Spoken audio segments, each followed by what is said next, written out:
Coming at number 10, we have Lea Michele. Back in December, Lea Michele started to go trending on Twitter after the internet started to troll her for her new chiseled facial appearance. When the funny girl actress posted a selfie comparing herself to Lucia, the beautiful working girl on The White Lotus, the internet was then quick to notice her resemblance to another trending character, which is a girl who has undergone buccal fat removal. The cosmetic procedure involved surgically removing fat between the cheekbones and the jawbones via incisions inside the mouth to highlight one's facial bone structure. While people have been doing the surgery for decades, it's currently all the rage with young celebrities and people on TikTok. It takes a normal looking girl and makes them look almost skeletal, which is pretty damaging to a younger person's image. While the surgery isn't everybody's cup of tea, I still don't understand why Hollywood girlies aren't trying to get rid of it and why they keep opting to do it, and it kinda made Lea Michele look more scary than her Rachel Berry days on Glee. Number 9, Khloe Kardashian. Khloe Kardashian has been pretty open about her physical transformation, and unlike her other sisters, she claimed that she has undergone plastic surgery more than once in her life. While the reality TV star isn't too outspoken when it comes to her past procedures, she has opened up once before about the reason behind her choice to undergo the knife. In a reunion episode of Keeping Up with the Kardashians, Khloe revealed that she opted for a few cosmetic alterations by saying, "For me, everyone says, oh my gosh, she had a third face transplant, but I've had one nose job." Aside from her nose job, the Good American founder has also revealed she has done injections, but not really Botox because she responded horribly Botox. Khloe, like Kylie, has also gotten so much filler done at one point. She even went back 3 times to get it dissolved, but it still feels like the effects are still there. But for a while, the star did look a little scary with all that filler. Hey my little peaches, are you liking this video so far? If so, don't forget to give it a thumbs up and subscribe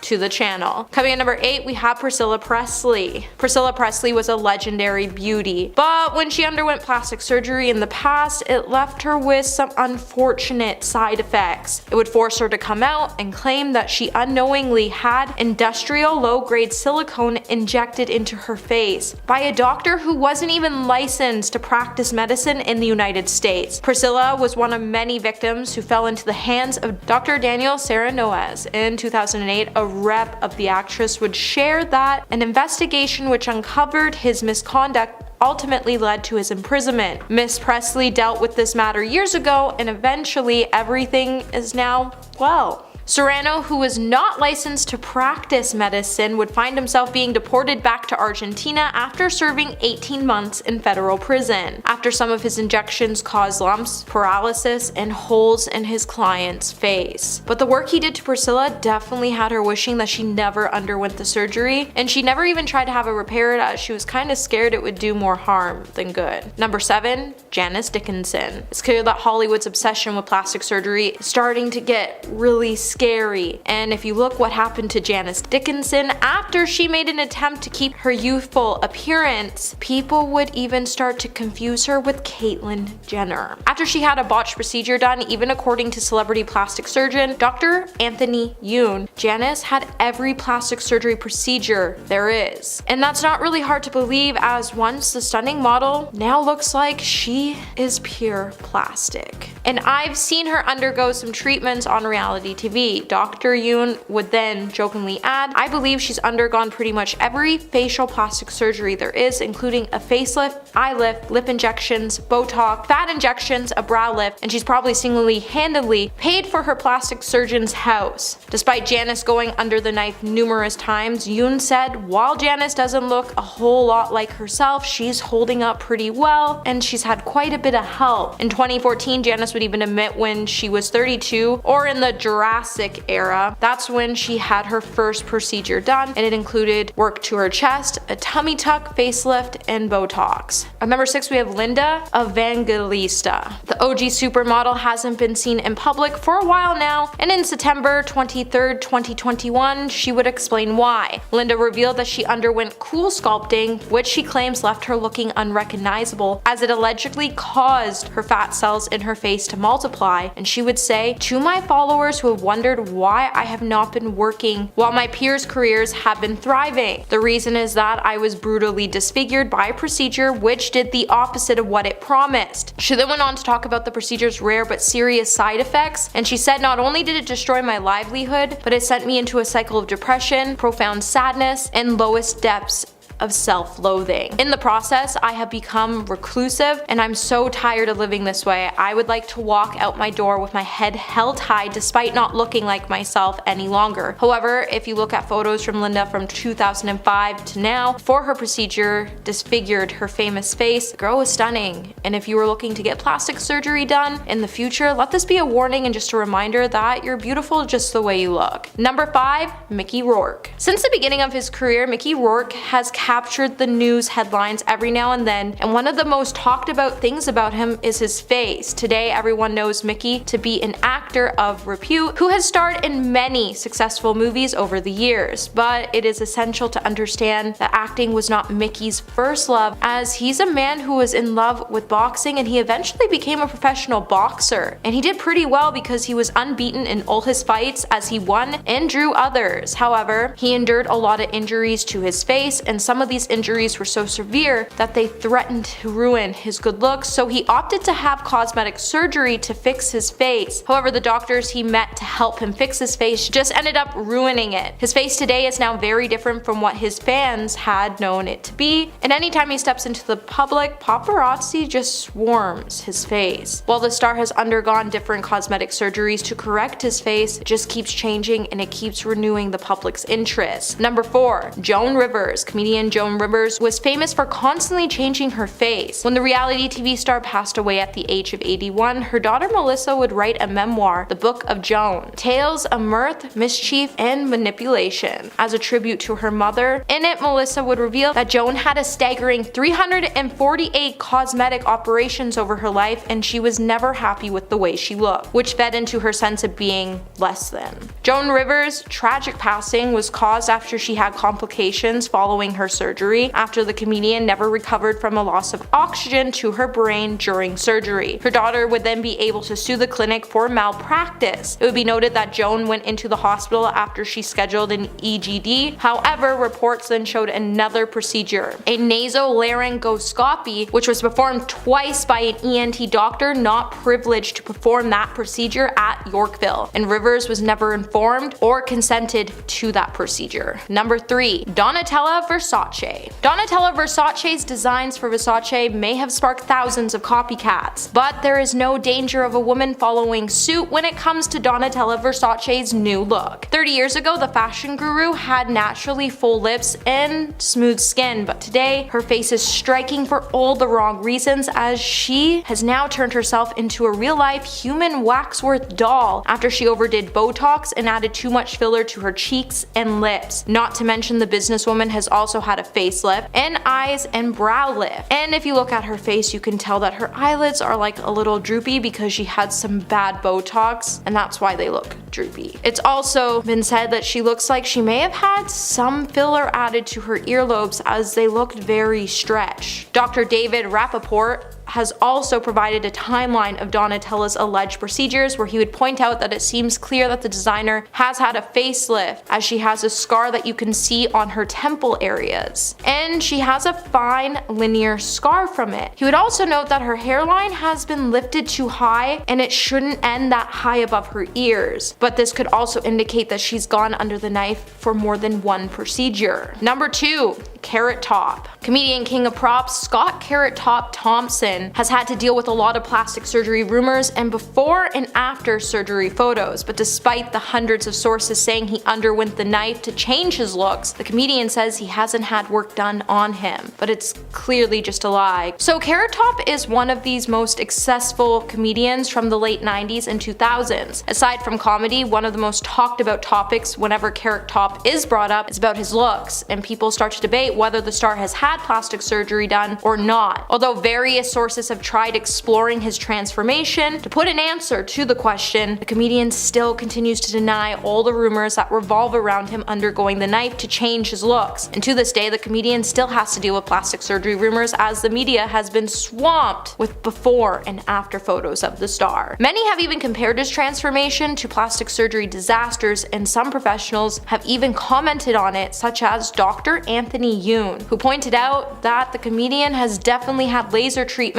or chemical peels, and he even commented on Carrot Top's appearance by saying he looks more like a muscle-bound cartoon character. Number 1. Lil' Kim. Lil' Kim is undoubtedly one of the brightest, most influential women in hip-hop, yet her legacy remains controversial for one reason or the other. It seems like the star is constantly being thrown in front of the media since the beginning of her career for her ever-changing face. In 2005, Kim would even go on a radio show to explain that she had broken her nose after getting into an altercation with her ex-boyfriend, and she had to get surgery done to fix her nose, and then she would go back to her boyfriend, get hurt again, and it would reel her into a tangle of insecurities and self-loathing. Kim was so tired of lying about her injuries and burying her bruises in makeup that she thought it would be better to get professional work done and wipe those physical markings away once and for all. And then after, she would get more surgeries done by her own choice, as she was facing insecurities after her boyfriends kept cheating on her with European women with long hair. At number 10, Amanda Lepore. American model and socialite Amanda Lepore is one person who isn't shy at all about the plastic surgeries that she's had. The transgender model, performer, and now author, who made a name for herself in Hollywood just by being herself,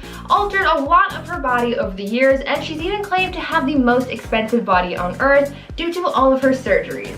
She's written and talked about all of the procedures she's had done, and it's quite a long list. She's had a nose job, her hairline lowered, her eyebrows lifted, double eyelid surgery, cheekbone, lip and breast augmentation, gender confirmation surgery, hormones, and she even had her ribs broken and reshaped to alter the size of her waist. She's taken her body to the limit and back again. There came a moment where she really overdid one of her procedures and got seriously botched. The drastic procedure that led her to getting botched was getting silicone lip injections, because she said that since she had gotten them done about 20 times and went a little overboard, she had to get them reduced because they just got way too big. A lot of people think that she's botched more than just her lips because of how drastic and plastic her looks are, but they're so out there that I think it's almost normal because that's just who she is, and if she's happy with it, then there's nothing left to say. At number 9, Zac Efron. Now this one isn't exactly a confirmed case of botched plastic surgery, but it sure is causing a lot of commotion because people think it might be. A lot of people have been throwing around a lot of speculation and concern regarding Zac Efron and his appearance.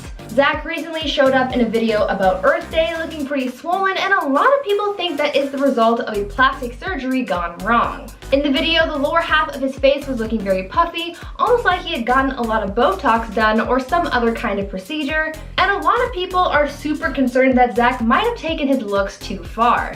According to one celebrity plastic surgeon, they think that it looks like Zac may have gotten fillers to reshape his jawline, or that he had actually gone under the knife and that there was some residual swelling going on. If that's the case, then we don't know if this puffy look is here to stay or not. It's all just a very sudden change that a lot of people weren't expecting, and a lot of people are just looking for answers. Now before I carry on with the list, I'd like to ask you guys to consider leaving a like on this video if you're enjoying it so far, and also check out my gaming channel Viper Girl if you're interested in enjoying some cool gameplay content, and subscribe while you're there. At number 8, Priscilla Caputo. Priscilla Caputo rose to fame for being botched, so I feel like she's perfect for this list. Back in the day, Priscilla was an aspiring model, but her modeling career was very short-lived because she took her looks too far and got botched, stopping her career dead in its tracks. She was left an internet laughingstock, gaining fame because she had gone too far with her appearance, and now she's an advocate against getting plastic surgery. Priscilla explained that her boyfriend, who was a plastic surgeon, kept giving her lip fillers, and soon she became addicted and couldn't stop. Her lips became too big, and because of her appearance, her modeling career tanked. After her photos were circulated online, she became an internet laughingstock, and she couldn't go back and fix her lips because she had injected so much into them that she permanently stretched them out, and the damage was just too much to repair. In a way, her modeling career turned her into an example of what not to do when getting injections. At number 7, Donatella Versace. Even though she's the head of the Versace company, Donatella Versace's appearance has her looking a little worse for wear, as she's become an example of what happens when getting plastic surgery makes you look worse rather than better. Because of the amount of procedures Donatella has received over the years, many people have said that she's been botched. She's been criticized a lot for her heavy plastic surgery and Botox use, with some people even making comparison diagrams of her look from back in '97 when she took over the Versace company after the death of her brother to now in 2021. Some say that because of all the work she's had done in an attempt to make her look younger, these procedures have made her appearance worse because the Botox and fillers she received over the years has damaged her skin.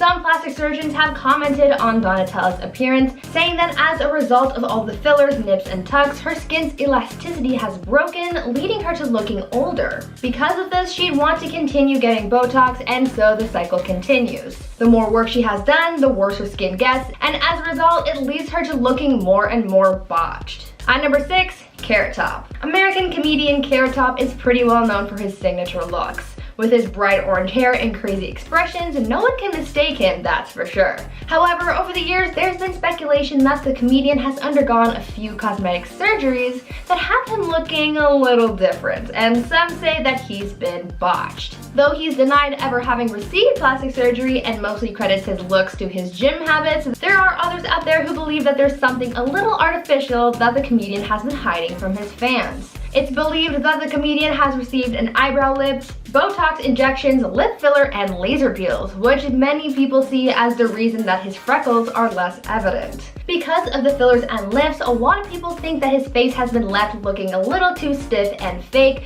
leading fans to label him as botched. But what do you guys think? Is he botched or not? At number 5, Jennifer Grey. Imagine watching your career tank after getting plastic surgery. Well, that's what happened with actress Jennifer Grey, as getting a nose job was one of the worst mistakes of her career. Jennifer Grey became super well known after her role in Dirty Dancing, but after her rhinoplasty, things went south. She wasn't necessarily botched from the surgery itself, as everything went according to plan, but maybe things just went a little too well. After getting surgery, her nose looked very different to how it looked before, and it completely changed her face. As a result, Jennifer found herself struggling to book roles and getting less and less work. Everyone knew her for her face, but since it changed, she became almost unrecognizable, and that wasn't good for her career. When speaking out about the procedure, she called it the quote, nose job from hell, because it pretty much just botched her career. She thought that altering her nose would make things better for her, but instead it made things worse. At number 4, Courtney Cox. Courtney Cox, best known for her iconic role as Monica Geller on Friends, became the unfortunate victim of botched Botox, and since then, the actress has sworn off any kind of cosmetic procedures. Courtney has said in interviews that some doctors started suggesting that she gets fillers here and there, and after one too many pokes, she was left looking more plastic than human and totally botched. Courtney was led down a dark path of cosmetic alterations to make herself look more youthful, but in the end, the actress said that these procedures just led her to feeling more and more unhappy with her appearance. It was a vicious cycle. The fillers got so intense that Courtney eventually said enough is enough and got all of the fillers in her face dissolved. Because she was left looking so unlike herself after getting botched, Courtney says that she now prefers to be all natural, embracing her natural beauty. The takeaway from this is to only trust your own opinions and judgments and to not listen to other people's opinions on how you should look. At number 3, Jocelyn Wildenstein. When you look up the most drastic celebrity appearances, a photo of Jocelyn Wildenstein will no doubt show up in your search. Her looks are a prime example of someone taking plastic surgery way too far. Though she was a model back in the day, too much plastic surgery has altered her appearance forever to the point where she's mostly plastic and mostly botched. Jocelyn apparently started changing her appearance to make her husband happy, and she even modeled her look after big cats because her late husband was a big cat lover. She reportedly kept a lynx as a pet and said that because she thought the big cat's eyes were so perfect, she wanted to look just like it. Unfortunately, she went too far with her look. Over the years, she's gotten surgery on her eyes to make them look more cat-like, as well as receiving brow and facelifts, injections, implants, and more. She's left looking nothing like she did before all the surgery, with her entire face being remade into something completely new and unnatural. Even though her appearance is quite drastic, Jocelyn has said that she's not done altering her looks, but honestly, I don't know if it can get any more botched. But if it works for her, then I guess that's what matters. At number 2, Farrah Abraham. Teen mom star Farrah Abraham has been under the knife a number of times, but it just takes that one horrible moment to make you rethink all of your plastic surgery choices. You might have seen the infamous photo of Farrah Abraham's botched lip procedure, but let me tell you the story of how she got into that mess. In 2015, the reality star opened up about how she had a negative experience when she went under the knife for an experimental lip implant procedure. Farrah said that when she got the procedure done, she knew very quickly that something was wrong when the anesthesia just wasn't working for her. She didn't do much about that, but after the procedure was done and the implant was put in, that's when things started to take a turn for the worse. Turns out Farrah had an intense reaction to something during the procedure that caused her lip to swell up like crazy, leading to those crazy pictures. Luckily, she was able to get things sorted out and her lip went back to normal, but she did say that this was a really scary experience. And finally, at number 1, Tara Reid. Hollywood's it girl Tara Reid was making it big in the industry. That is until she got a botched plastic surgery that derailed her career. In 2004, Tara wanted to get some work done to her body and she received a few surgeries. She got breast implants and underwent a procedure called liposculpting where things went horribly wrong. After these procedures, she was left disfigured, describing some of the aftermath saying, quote, "My stomach became the mostly ripply, bulgy thing. I had a hernia, this huge bump next to my belly button. As a result, I couldn't wear a bikini. I lost a lot of work." End quote. Things got even worse for her after a wardrobe malfunction at Diddy's 35th birthday in 2004 exposed her botched body to the world. A lot of people online ended up body shaming the actress, making the situation so much harder to deal with. Even though she was able to correct the mistakes done to her appearance 2 years later, the damage was already done to her public image and career, showing us that not only was her body botched, but her career as well. At number 10, Kylie Jenner. Though there are plenty of other celebrities who have gotten lots of plastic surgery done, Kylie Jenner is one of the first people you might think of when it comes to having a drastically different look. If you compare what she looked like when she was younger to the way she looks now, you can see that there is a drastic change, and it's not all chalked up to the fact that she's gotten older. The one procedure that she's known for having is her lip filler. She became the it girl when it came to the big lip trend, and it even got so intense that people were trying to imitate her large lips by creating the Kylie Jenner lip challenge. She had the filler dissolved for a brief time after the birth of her daughter Stormi, but that natural phase didn't last too long. On top of her lip filler, there has been speculation and theories around what other procedures she had done, though she only admits to ever getting fillers. It is also believed that she has gotten work to her body to achieve the curves that she has, like her Kardashian sisters. On top of body modifications, Kylie is also known for wearing wigs most of the time. Though this might not be considered plastic, it isn't her natural hair, and since it's something about her appearance that she continues to customize, I think it sort of counts. A lot of people idolize Kylie for her looks, and a lot of people want to imitate her appearance, which can be detrimental to a lot of people's self-esteem. At number 9, The Weeknd. There was a period of time early this year when the public thought singer The Weeknd did the unthinkable and changed his entire appearance. This started when the singer was seen walking the red carpet at a couple music awards wearing bandages around his face and looking bruised as though he had just recently undergone cosmetic surgery. This speculation was heightened when he posted a photo to his social media showing his new look, as his face looked drastically different. Though we all thought that he had gotten some serious plastic surgery for a moment there, it turned out to all be just a publicity stunt to promote his newest album, After Hours. The album follows a narrative of a man's slow descent into madness while, quote, chasing excess and happiness in all the wrong places, end quote. In an interview, the singer elaborated on the stunt, saying, quote, "The significance of the entire head bandages is reflecting on the absurd culture of Hollywood celebrity and people manipulating themselves for superficial reasons to please and be validated, end quote. He looked like he had just turned himself into plastic, but it wasn't real, and it was all just a take on how Hollywood turns people into plastic mannequins, and he wanted to expose this. Now, before I carry on with the video, I would like to ask you guys to consider leaving a like on this video if you're enjoying it so far, and also head on over to my gaming channel Viper Girl if you're interested in watching some fun gameplay as well. At number 8,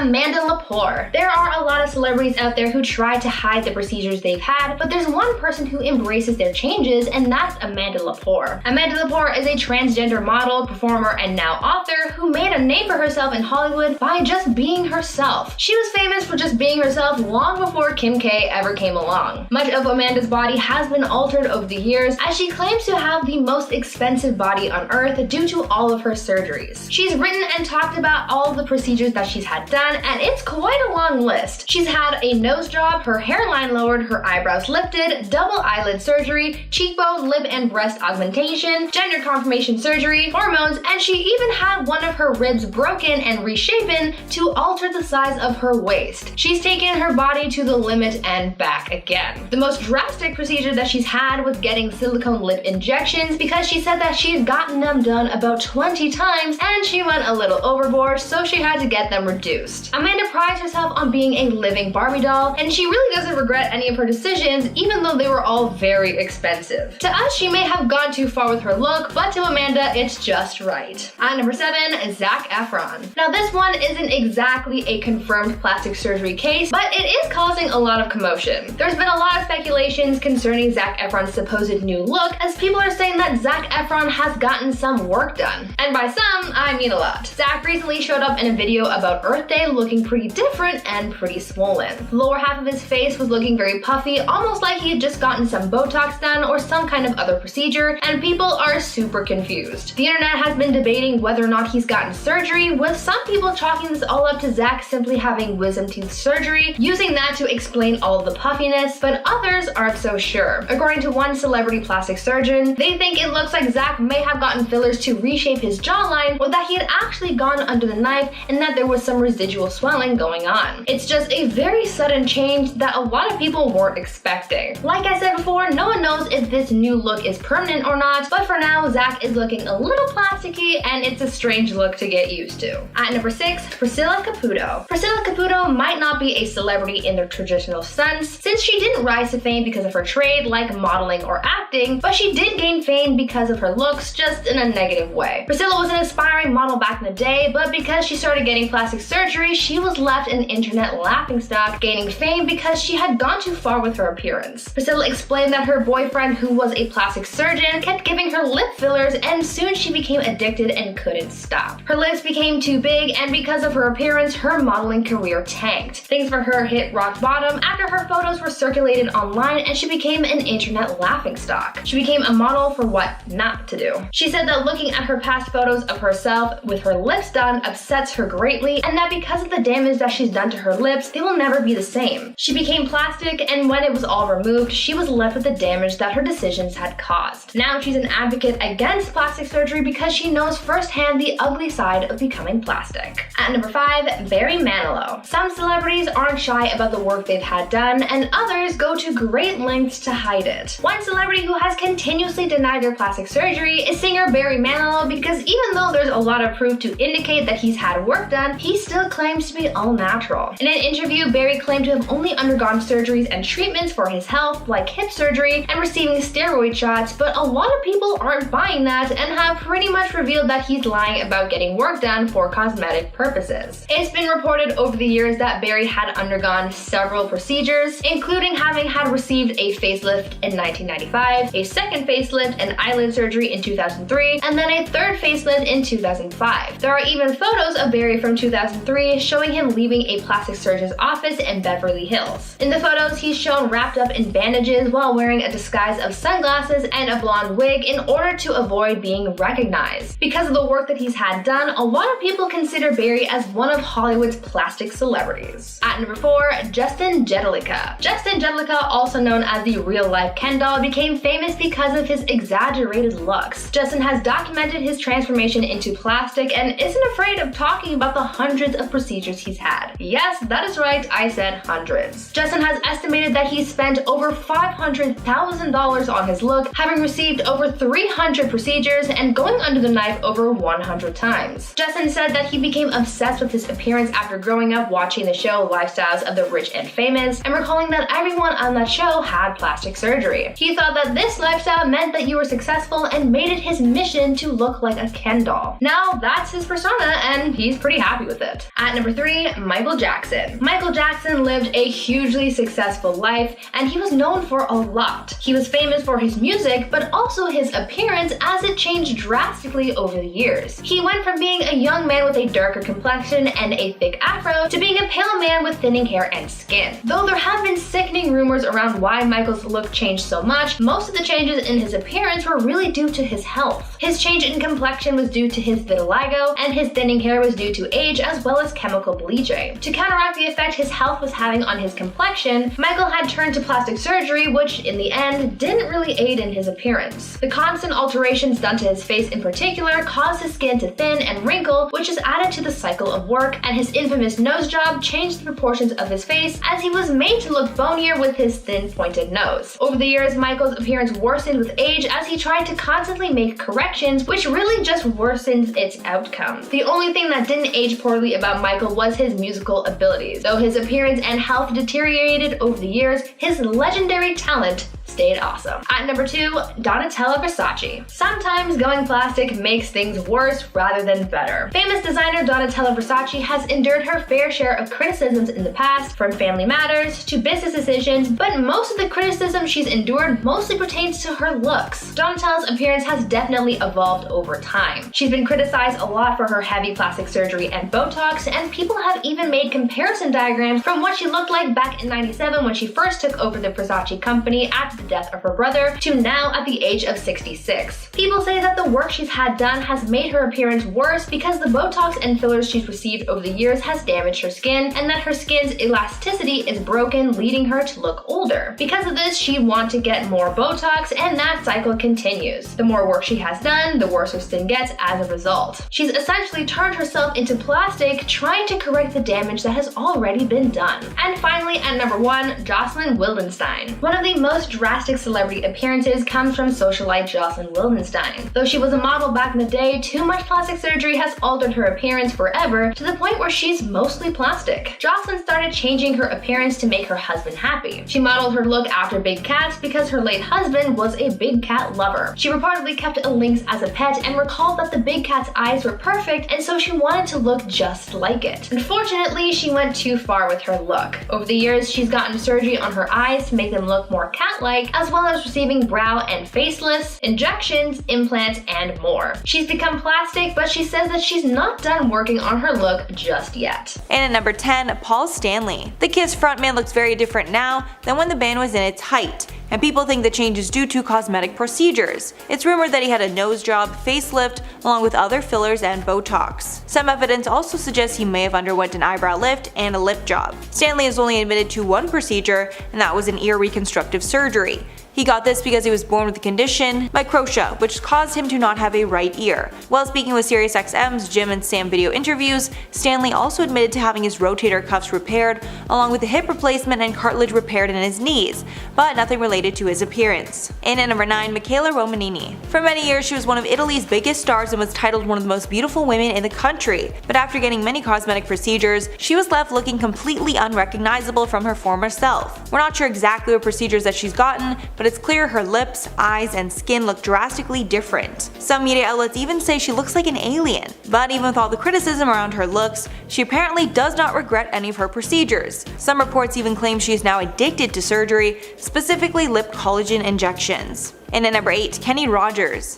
The late Kenny Rogers decided to undergo cosmetic surgery, and it changed his appearance so drastically that it really hurt his confidence. He told CBS host Gayle King in 2012, quote, "I was trying to hide myself. I had the money to do it and I had time off. It was one of those things that I think everybody's like, you look at yourself and you go, could I be better if I did this or I did that?" Adding that he regrets doing anything, and he is always very curious as to what he would have looked like without it. He also said that the changes in his appearance did not affect his music or singing voice, but rather his confidence to get on stage and make music. He even cancelled some shows during his 2018 farewell tour because he was battling health challenges, which some speculated was due to the surgeries. His worst procedure was a botched eyelid lift. He said about the procedure in 2006, quote, "I'm not happy about it. It drives me crazy." And at number 7, Joan Rivers. The late Joan Rivers is a comedy legend, and she's been very open about the countless cosmetic procedures she underwent through the years. Just some of the procedures that she's admitted to include a facelift, neck lift, and eyelid surgery. However, she passed away at the age of 81 due to complications with a cosmetic procedure. Her daughter Melissa spoke about the tragedy in a memoir that she wrote about her mother called The Book of Joan: Tales of Mirth, Mischief, and Manipulation. In the book, Melissa states that Joan received 348 cosmetic procedures over her lifetime because she was always insecure about her looks. Melissa also appeared on the Today Show and spoke about her mother's tragic death following complications during a throat surgery, saying, quote, "In my opinion, it was 100% preventable." Melissa actually filed a lawsuit against the clinic, saying they were not prepared and very unprofessional. And at number 6, Priscilla Presley. Priscilla Presley has no signs of aging on her face, even though she is 76 years old.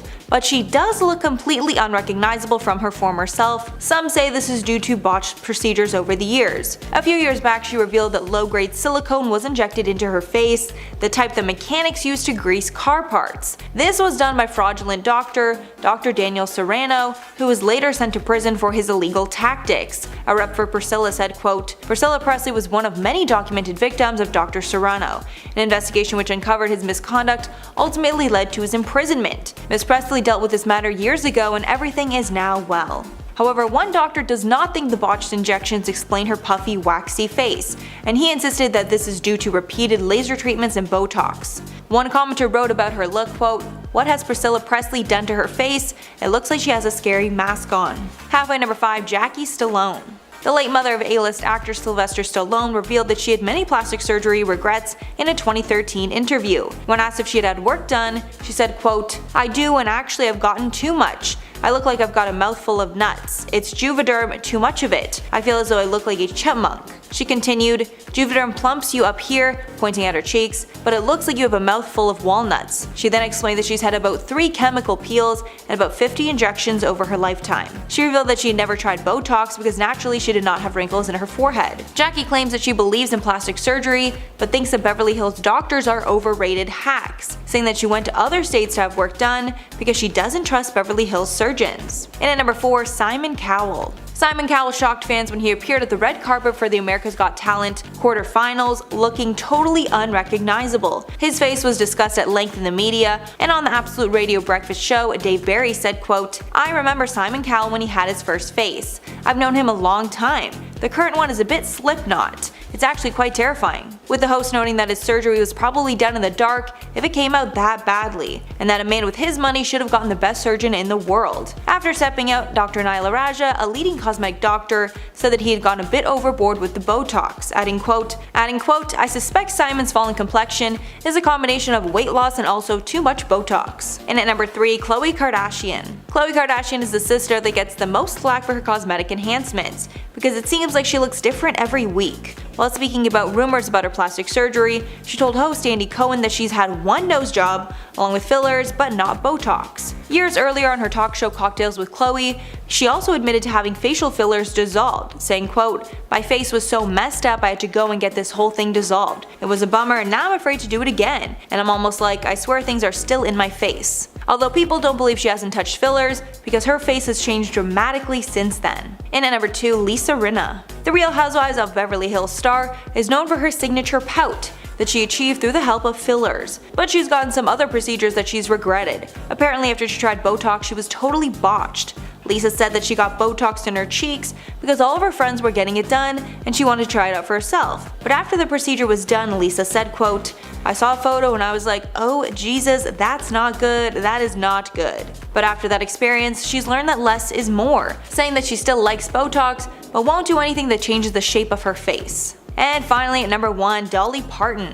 Dolly Parton is my queen and I love her so much, but it's clear to her fans that she's changed a lot over the years, and she's been vocal that the changes are due to cosmetic enhancements. She told CBS Sunday Morning in 2019, quote, "It's true that I look artificial, but I believe that I'm totally real. My look is really based on a country girl's idea of glam.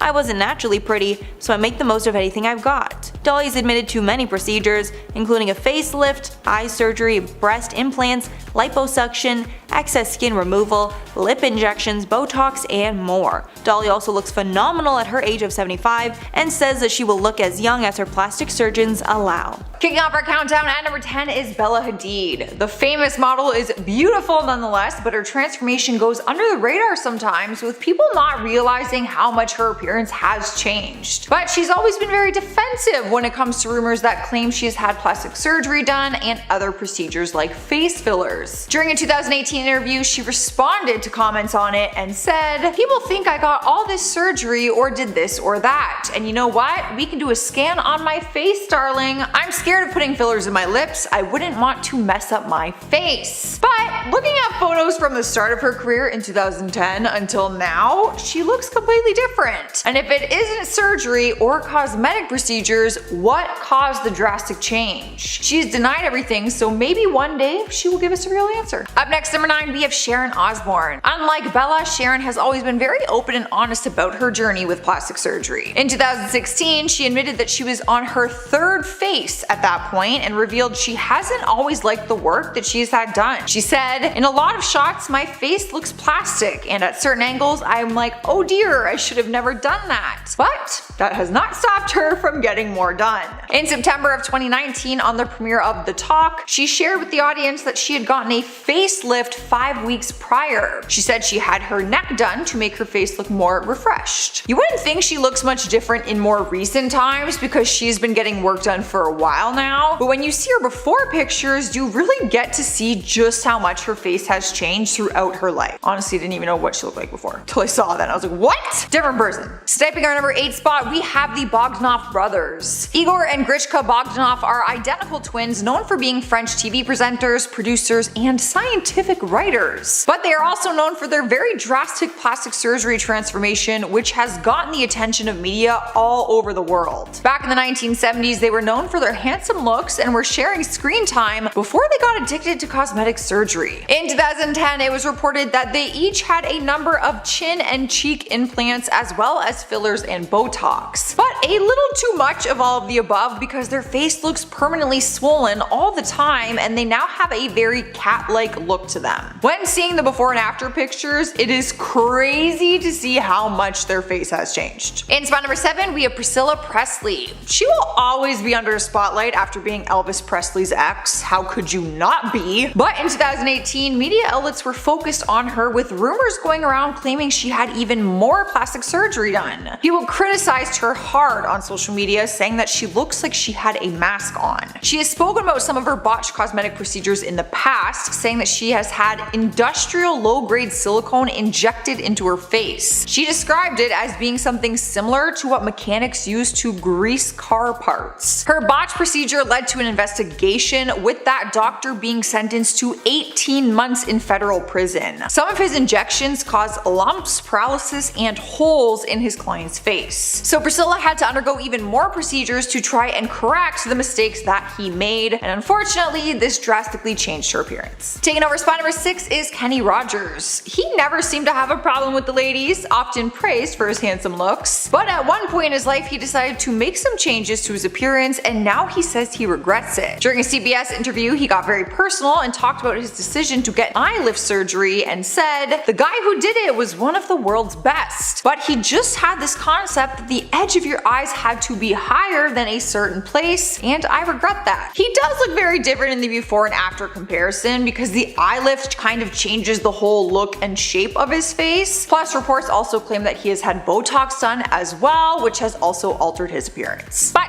not the worst one we've seen on this list. Halfway through our list at number 5 is Adrienne Balin. People started telling her she looks like one of the Kardashian sisters now after seeming to have work done on her face. Fans started calling her out after her pictures online showed her lips looking more plump and her face taking a more contoured shape. Adrienne has been open about going under the knife for her breast implants when she was was just 19 years old, but claims she has never touched her face. During an interview in 2014, she said she would never touch her face, but people don't believe that she has stuck to her word now that her face looks drastically different. A plastic surgeon even chimed in on the situation and said, "I think she's had rhinoplasty and lip filler and maybe cheek augmentation as well. Her lower lip used to be twice as thick as her upper lip, now they are almost the same thickness." Regardless, she's still beautiful. I honestly think people are just still holding on to her from looking like the Cheetah Girls. I mean, I kind of do that. I just remember her as the girl from the Cheetah Girls. Here now at number 4 is Tori Spelling. Just last month, she was making headlines for allegedly getting more plastic surgery done, but this was not the first time that this has happened. After rumor mills started claiming she had even more work done on her face, she finally commented on it while talking to The Sun. She said, "People have been talking about me having plastic surgery since I was 17. It's the one thing that has stayed with me my entire career." She's revealed in the past that she has had a nose job and her breasts done, but says that she hasn't had anything since. She said that when people say she's had extensive amounts of plastic surgery done over years, that is simply not true. But because of how drastic her face changes seem to be, people don't believe that she has not touched her face since then. It seems like more than just one nose job was done, but she has not admitted to anything else. She did admit though that she looks very different, revealing that her kids don't even recognize her in reruns of 90210. Rolling into our third spot is Yolanda Hadid. Though the model has been very open about her own plastic surgery transformation, she insists her daughters Bella Hadid and Gigi Hadid have never had any. The former Real Housewives of Beverly Hills star has always been honest about her decisions to get cosmetic procedures done to both her body and face, but in 2019 she said she is finally done with it. She posted a photo in lingerie on Instagram and captioned it, "Finally back to the original 1964, living in a body free of breast implants, fillers, Botox, extensions, and all the other stuff I thought I needed." In 2015, she revealed she had issues with her breast implants after they had ruptured and leaked into her chest cavity. She then started spreading awareness in hopes that people would educate themselves before making big decisions, and she now encourages people to fall in love with their internal beauty as well. Taking over our number 2 spot is LaToya Jackson. When seeing her transformation pictures side by side, you probably wouldn't even believe that the two photos were the same person. It's no secret that the Jackson family has had their fair share of cosmetic procedures done, each of them making headlines for it at one point in time. LaToya was making headlines in 2017 for being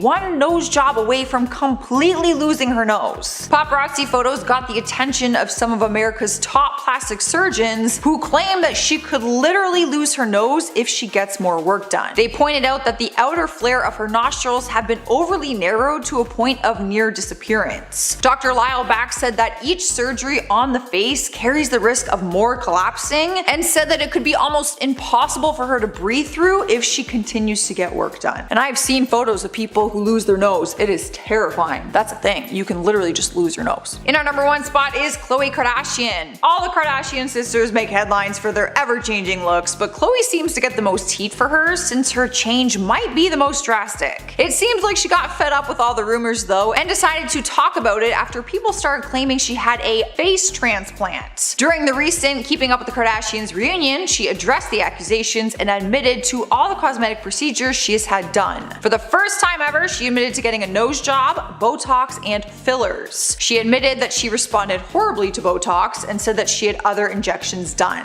Her body has also changed significantly throughout her career, which is also why people point out that she has had the biggest transformation out of all her sisters. Regardless though, in my opinion, she's always been beautiful, and she says the reason she never spoke about what she's had done is because people criticize her no matter what. At number 10, Priscilla Caputo. There comes a point in any aspect of our lives where we think to ourselves, am I doing too much? Most of the time we realize that we've gone overboard, especially when those around us start staging interventions, but sometimes those around us can push us further and further towards the point of no return. That's sort of what happened with Priscilla Caputo, because her plastic surgeon didn't tell her no when she went too far with her looks, and she ended up getting super botched and now lives with a lot of regret. Priscilla was once an aspiring model, and as many models do, they alter themselves to fit the standard of beauty that the industry is looking for. This led to Priscilla wanting to get her lips done, and since her boyfriend at the time was a plastic surgeon, she thought, why not? She started getting lip fillers, but eventually she got addicted to the procedure and she took her looks a little too far. Even though someone should have stopped Priscilla before she went too far, someone also should have stopped her boyfriend, because he should have known that she was taking things too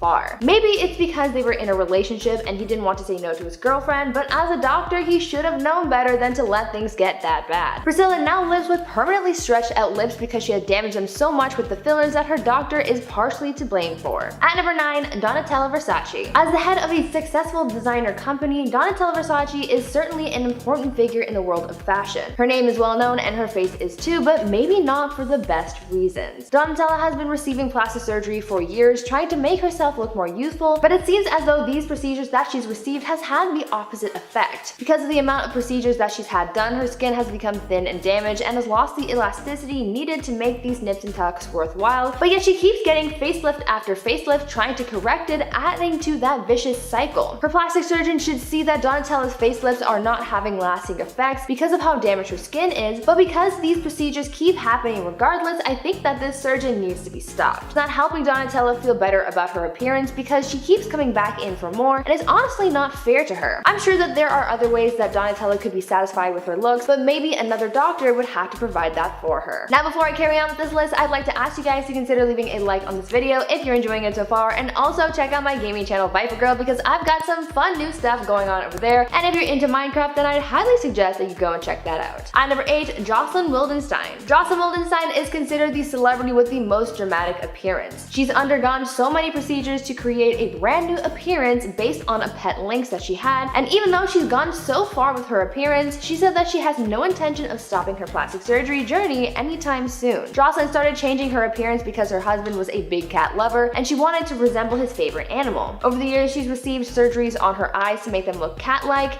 as well as receiving brow and facelifts, injections, implants, and more. She's now looking nothing like she did before all the plastic surgery, with her entire face being remade into something completely new, plastic, and unnatural. A lot of people consider her botched because of how unnatural she looks, and her doctor needs to be stopped on that front because someone needs to advise Jocelyn to stop going through these procedures. There comes a point where too much alteration can become harmful to your health, so for her doctors to let her keep getting plastic surgery, it seems a little bit irresponsible. At number 7, Tara Reid. For a Hollywood star, getting botched is probably one of the worst things that could ever happen to you. Because a lot of your job relies on your appearance, getting botched can take some of that away from you and can seriously impact your life and career. For Hollywood's it girl Tara Reid, she hit rock bottom after getting a botched plastic surgery that derailed her career. In 2004, Tara wanted to get some work done to her body and she received a handful of surgeries. She got breast implants and underwent a procedure called liposculpting, and this is where things went horribly wrong. Tara was left disfigured after these procedures, and she described how her body was left after the procedure, saying, quote, "My stomach became the most ripply, bulgy thing. I had a hernia, this huge bump next to my belly button. As a result, I couldn't wear a bikini and I lost a lot of work."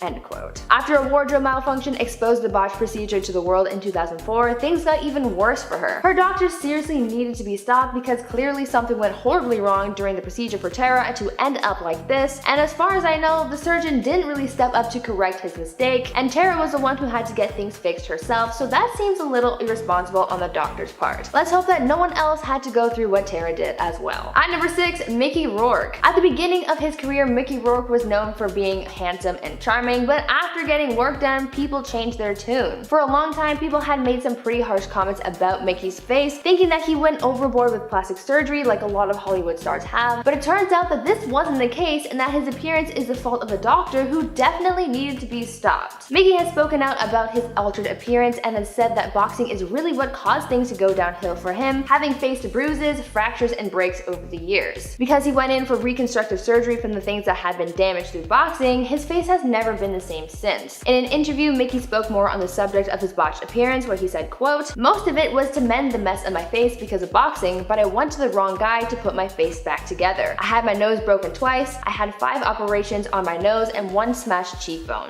End quote. He said himself that he went to the wrong person for these procedures, so this doctor should have been stopped. At number 5, Heidi Montag. Most people know actress Heidi Montag for her dramatic plastic surgery transformation from 2010. When she was at the height of her career, she was recommended some plastic surgery procedures, and when I say she did them all, I am not kidding. Heidi underwent 10 procedures in one day, and a lot of them were serious surgeries. The procedures that she had that day were neck liposuction, a brow lift, a nose job revision, a chin reduction, getting her ears pinned back, a second breast augmentation, fat injections in her cheeks, liposuction in her waist, hip, and inner thighs, Botox on her forehead, and butt implants. This full day of surgery took a huge toll on her body and she actually flatlined for about a minute. I didn't think people were allowed to get this much work done in one day, and if it is technically allowed, it really shouldn't be. Surgery takes a massive toll on your health, so to get so much work done in just one day is just too much. The plastic surgeon really should have been stopped because they should never have allowed 10 surgeries in one day. On top of all of that, Heidi lived with regrets because some of the results that she was left with weren't to her liking. Heidi sort of fell victim to the pressures of getting plastic surgeries, and maybe if she had a doctor who had her best interests at heart, maybe things would have been different. At number 4, Justin Jedlicka. How many surgeries do you think is considered too much?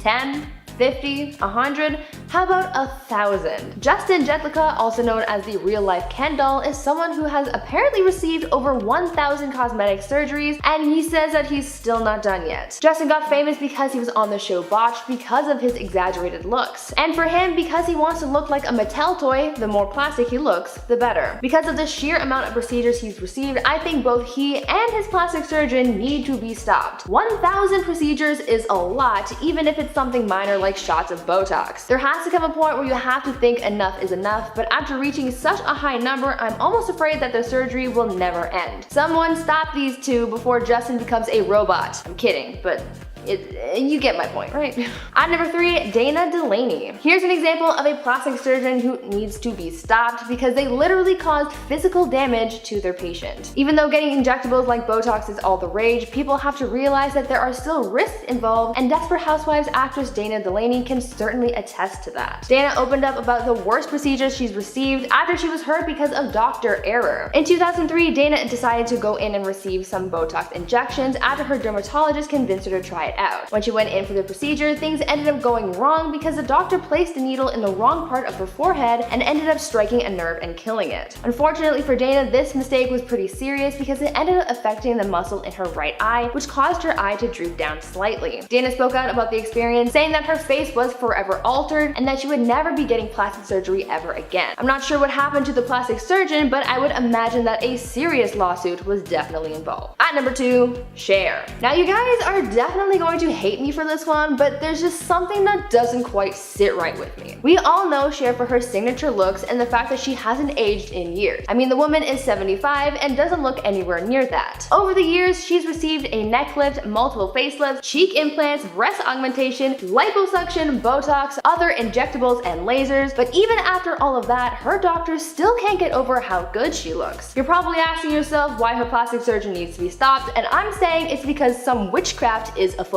And maybe some time manipulation is too. I don't think there's anyone else in Hollywood who has had plastic surgery go as well as Cher's, and world-renowned surgeons are also baffled as to how she looks so good. So unless she and her doctor are using technology that is top secret, there is magic involved because she really said, if I could turn back time, and actually did it. And finally, at number 1, Priscilla Presley. Now, the number 1 plastic surgeon who needs to be stopped here was Priscilla Presley's surgeon, because not only was this person unlicensed, but they didn't even use safe materials to perform their procedures. The wife of the late Elvis Presley suffered through a plastic surgery nightmare when she went in to receive injectables from this unreliable source. Priscilla got injections in her cheeks, and the plastic surgeon used products and techniques that were unapproved. To make matters worse, it turned out that the silicone that the doctor used on Priscilla was similar to that which mechanics use for car parts, so it definitely was not safe to use in cosmetics. Thankfully, Priscilla got justice and the person who performed these procedures got jail time and they were actually stopped, but Priscilla as well as a handful of other people were left as botched victims and they still had to live with those results. Starting us off at number 10 is Victoria Beckham. The fashion designer and former Spice Girl is beautiful nonetheless, but has publicly admitted to regretting her decision on getting plastic surgery. She said what she regrets the most are her breast implants that she got when she was just a teenager. So much so that she ended up getting them removed. She was 18 years old when she first got them done, and during an interview in 2017, she said, "I should probably say, don't mess with your boobs. All those years I denied it. Stupid, a sign of insecurity. Just celebrate what you've got." I personally remember idolizing the Spice Girls like religiously when I was young, so to hear that even she would suggest not getting them is very important. I'm honestly really glad that she's open and honest about her experience with it, because I think especially for young girls who still look up to the Spice Girls, this could be very eye-opening for them. Up next, number 9 is Cher. There is no denying that the 74-year-old icon still looks incredible for her age, and we can probably say that plastic surgery has helped with that, but she has openly admitted that. She's always been open about the work she's had done and has cracked jokes about her facelift. But she doesn't regret anything that she's had done to her new face transformation. The one thing she regrets is her breast augmentation. I'm already seeing a little trend happening here. She told People magazine that the surgery was a nightmare. She said they were really botched in every way. If anything, they were worse after than before. Clearly, that was not the goal when going to get the procedure done, but she has been able to hide it well, and certainly it has not hurt her confidence. Well, that we can tell. Sliding at number 8 is Courtney Cox. The Friends star looks a lot different than when we saw her playing the iconic role of Monica Geller on the TV series. And that's because gradually over time she's had a lot of work done to her face, which she now regrets. She had an open talk about it with New Beauty and said that it all started when doctors told her that a little injection and filler here or there would not do any harm. But things went too far and the actress said she did not look like herself anymore, which is not what she wanted. She said, "I've had all my fillers dissolved. I'm as natural as I can be. I feel better because I look more like myself. Everything is going to drop. I was trying to make it not drop, but that made me look fake." She also admitted to stopping treatment and procedures like altogether. Regardless, she was beautiful as Monica and she is still beautiful as Courtney, but in pictures comparison, they do look like two different people. She did not need to touch her face. She was so freaking pretty. That like hurts me. It literally kills me when like stunning people fix themselves. Moving on to number 7, we have Chrissy Teigen. She is now known for being a mother to John Legend's kids, who tweets sarcastic comments and has her own cookbook and company, but she was once a model with big dreams. In May 2020, she talked to Glamour UK and revealed that she had breast implants done when she was just 20 years old. She said she did it because she was modeling swimsuits at the time, and when she laid on her back in the photos, you know, she wanted them to look perky. But then she had babies and said the milk made them deflate. She ended up announcing on her Instagram recently that she was going to have her implants completely removed because she's simply over it. Chrissy seemed excited for the surgery, stating that she wants to be able to zip up a dress in her size and lay on her belly with just pure comfort. When she got them done at 20, she was a model regardless because she was stunning, and admits that she didn't need the boobs. You know, she just kind of wanted them. And she was young and a model. I can just imagine the pressures at that age, especially swimsuits. In at number 6 is Mickey Rourke. In the prime of his acting career, he was a total heartthrob, but there was a time when he had a different career where he took some shots to his handsome little face. He was once an amateur boxer and said that after some injuries he underwent some plastic surgery in hopes to fix it, but admitted that he chose the wrong doctor.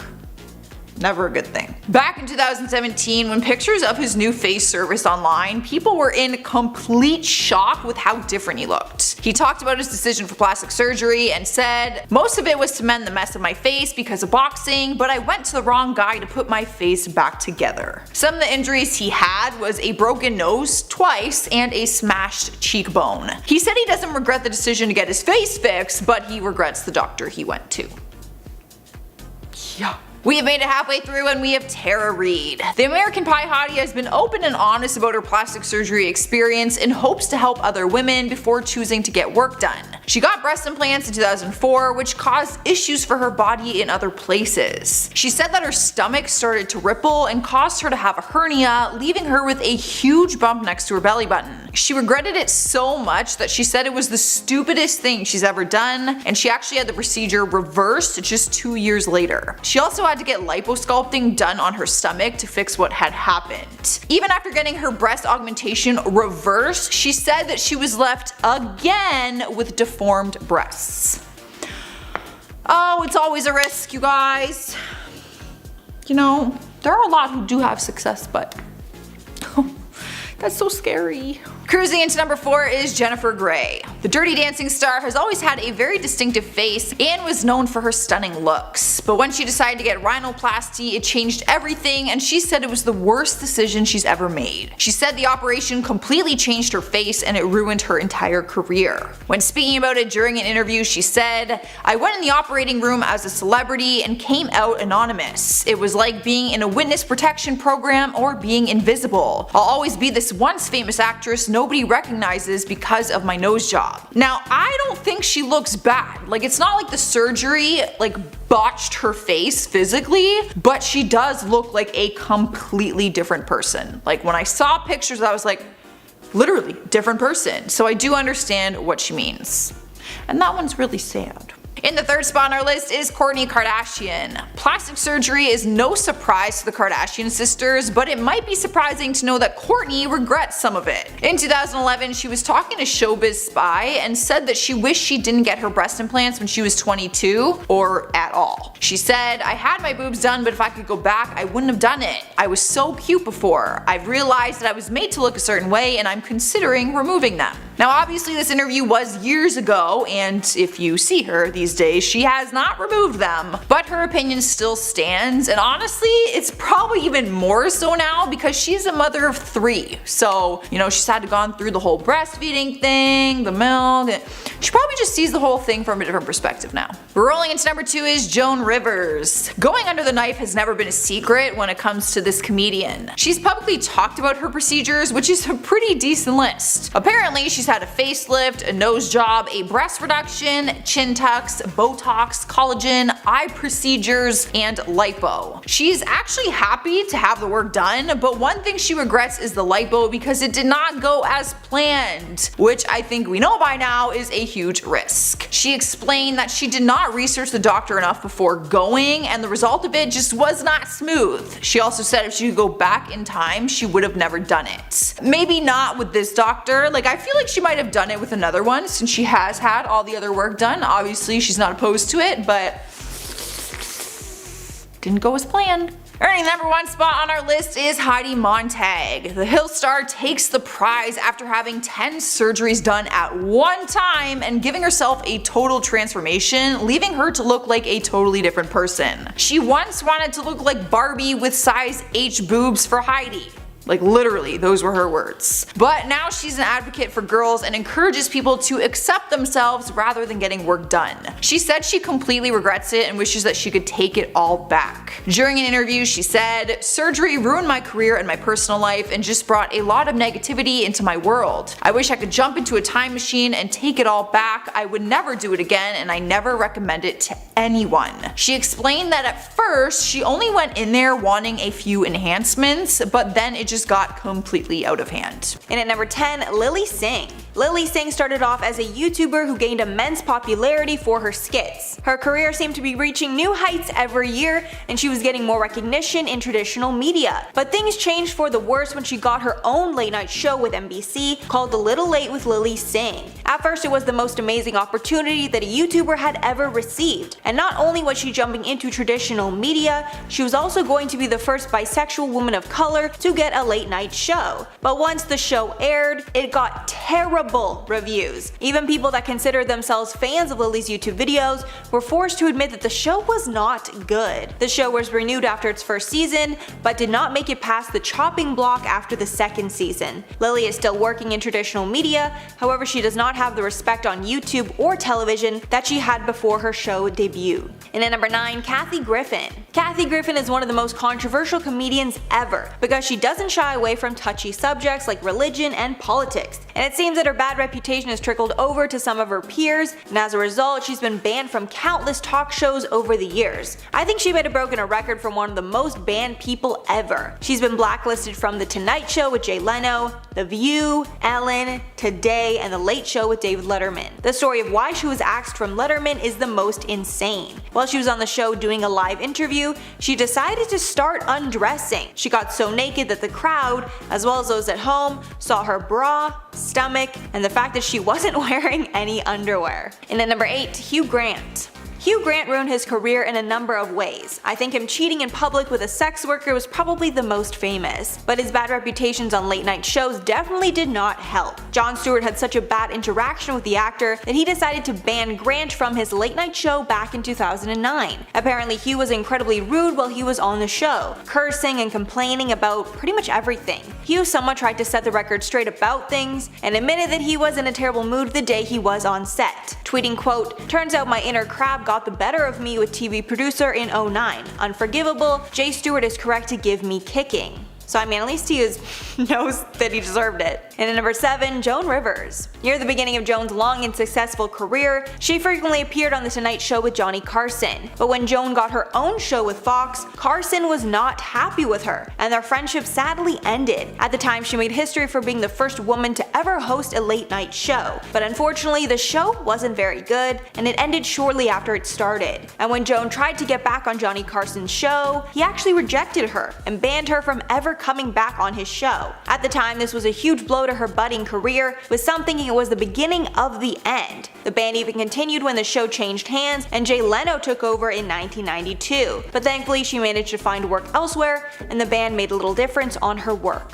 And at number 6, Billy Bush. Billy Bush was placed in charge of an interview with businessman Donald Trump in 2005, back when Trump was famous for shows like The Apprentice, but an X-rated conversation from before the interview was leaked to the public during Trump's run for office, and crazy enough, it hardly made a difference in his popularity. However, the interview seemed to derail Bush's career. In 2016, after the tape was suspiciously leaked allegedly by an employee of NBC, Bush was actually fired by the network. Not sure if they thought he was responsible in some way. According to Page 6, this may or may not have been part of the network's plan, though it was pretty clear that they were trying to derail Trump's presidential run. After the derogatory comments made in the tape were revealed, it seems that Bush is the person that paid the price. Halfway at number 5, Caitlyn Jenner. The infamous interview that Caitlyn Jenner did with Ellen DeGeneres completely changed the way the people looked at Caitlyn, and it caused many in the LGBT community to retract their support for her. The interview was so bad that Caitlyn was even blacklisted from Ellen's show afterward. In her memoir, Secrets of My Life, Caitlyn called out Ellen specifically for quote, alienating her from the LGBTQ community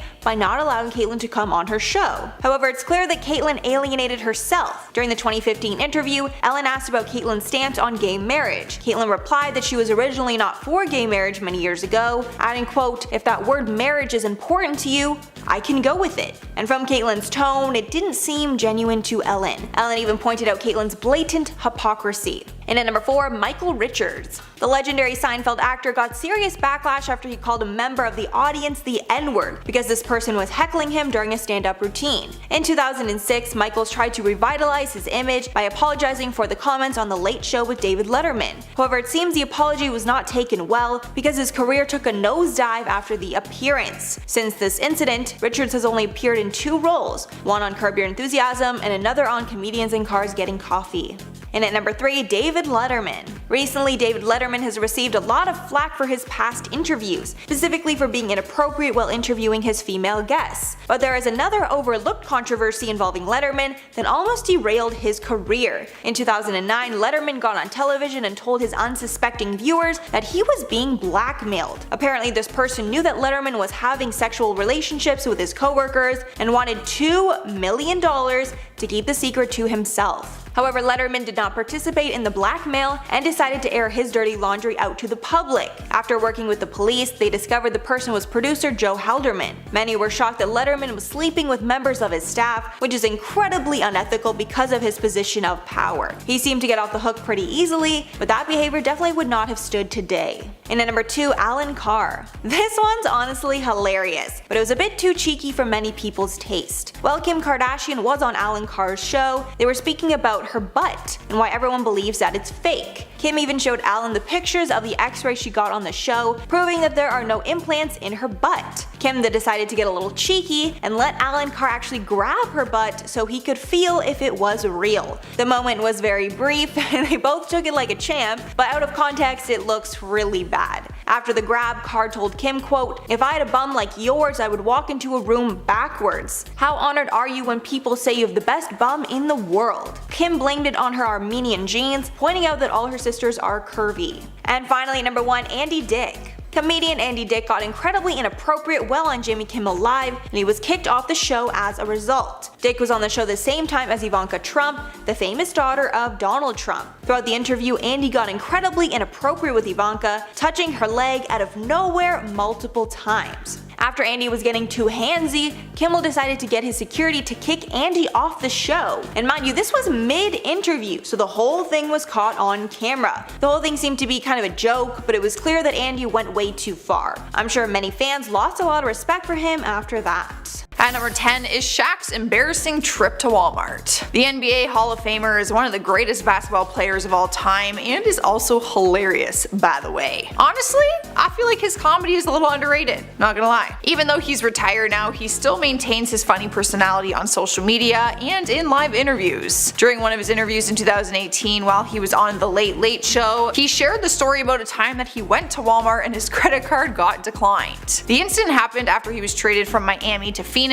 and he needed furniture for his new apartment because he didn't want to wait for his stuff to arrive from Miami. So he went to Walmart and spent $70,000, but his credit card got declined several times and he actually had to call American Express with everyone watching. $70,000 at Walmart? What are you buying? Moving on to number 9 is Madonna opens up about her sex life.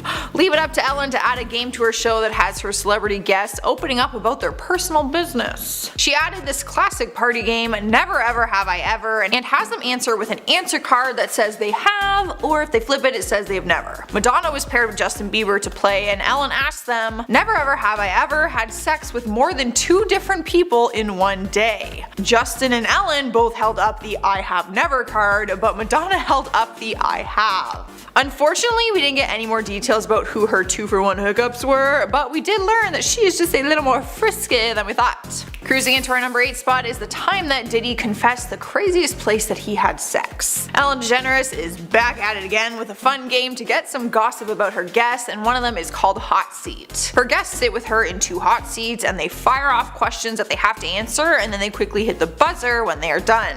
Apparently her show just has no shame in asking people about their sex life, because she asked him, where is the craziest place you've had sex? But he had no shame in answering and revealed the secret that he's actually had sex at Nobu, which is one of the most famous and popular restaurants in LA.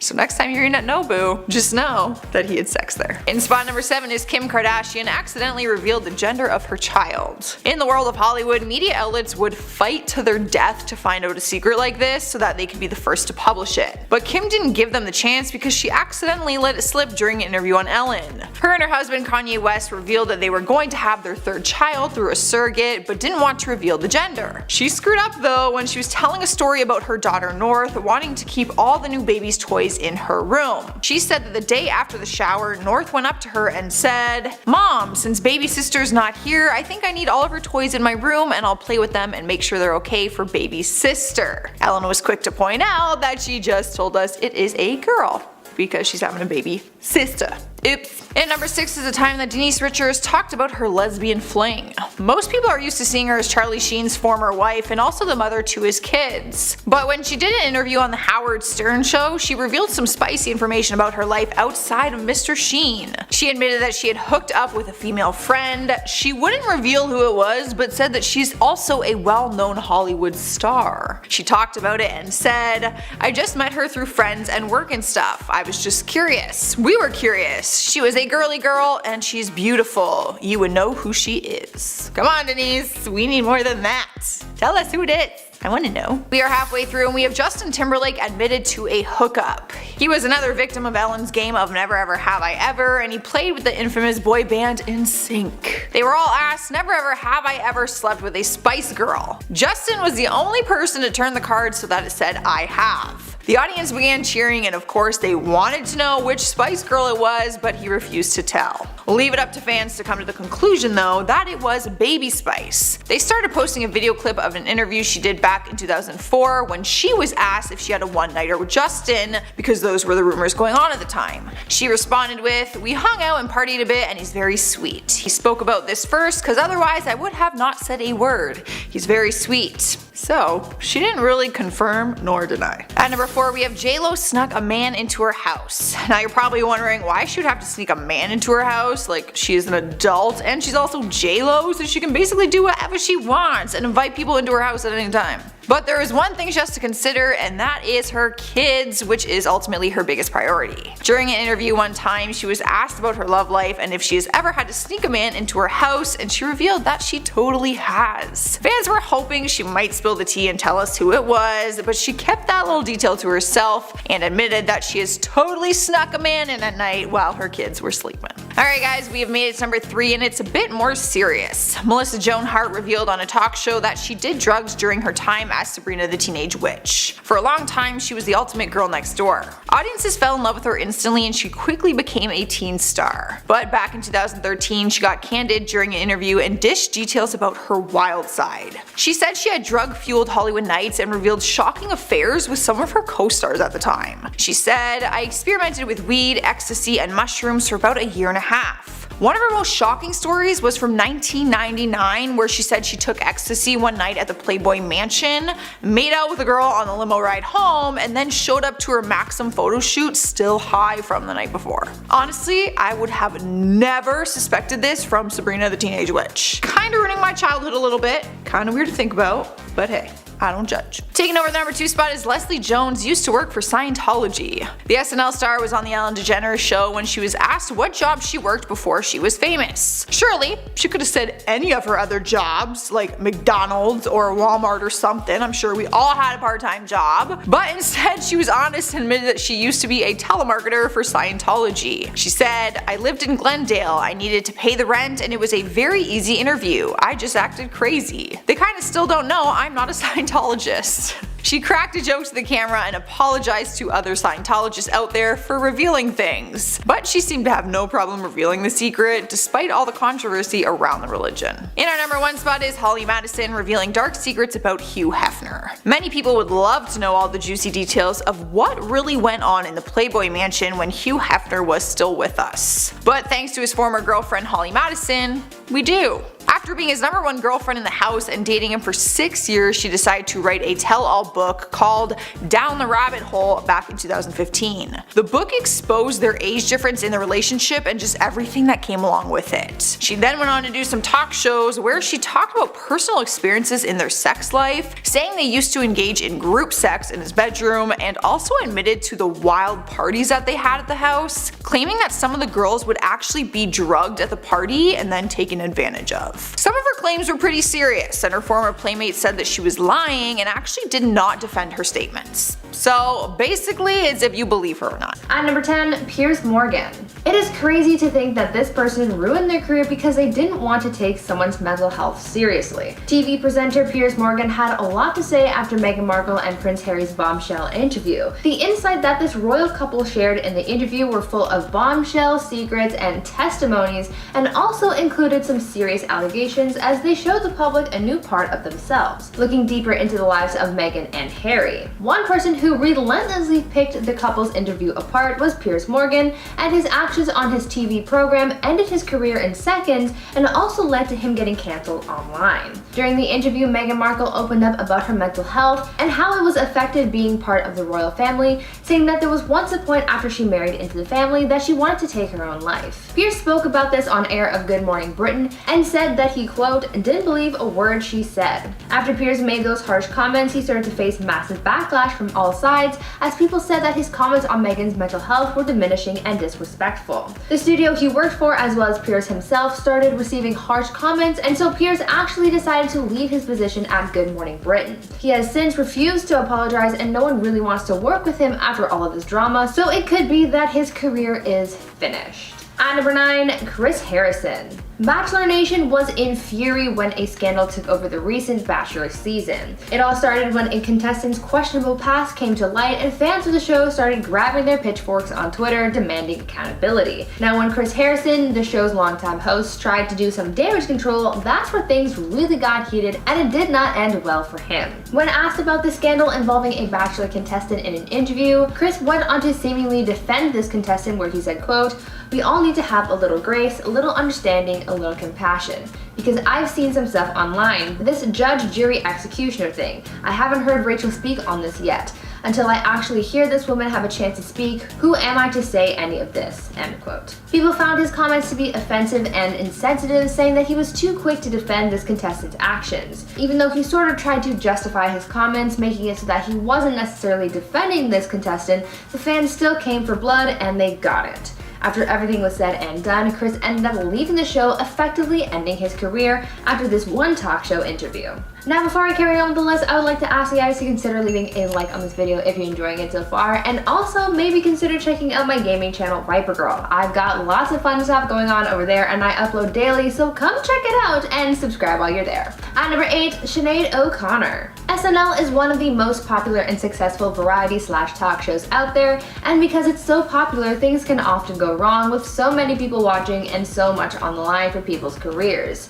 One of the biggest scandals to come from SNL is probably the one involving Sinead O'Connor and how she called out the Catholic Church during a performance in 1992 that effectively destroyed her career. On this episode, Sinead was asked to perform a few songs from her newest album at the time, and though she agreed, there was a little fine print to accompany her appearance. Sinead asked to perform a rendition of Bob Marley's song War instead of a piece from her own album. That night, she got up on stage, sang the song, changed up the context of some of the lines, and made a bold statement at the end, after she held up a photo of Pope John Paul II and tore it up in a show of defiance against the Catholic Church. She did all this as a means to raise awareness about some of the allegations that were against the Catholic Church, because she had personal experience with those who were allegedly hurt by members of said church, and she wanted to fight against it. This stunt angered a lot of people because for days following the performance, NBC received thousands of angry calls condemning them for allowing something like this to happen. Other celebrities like Madonna and Joe Pesci also had some harsh words for Sinead.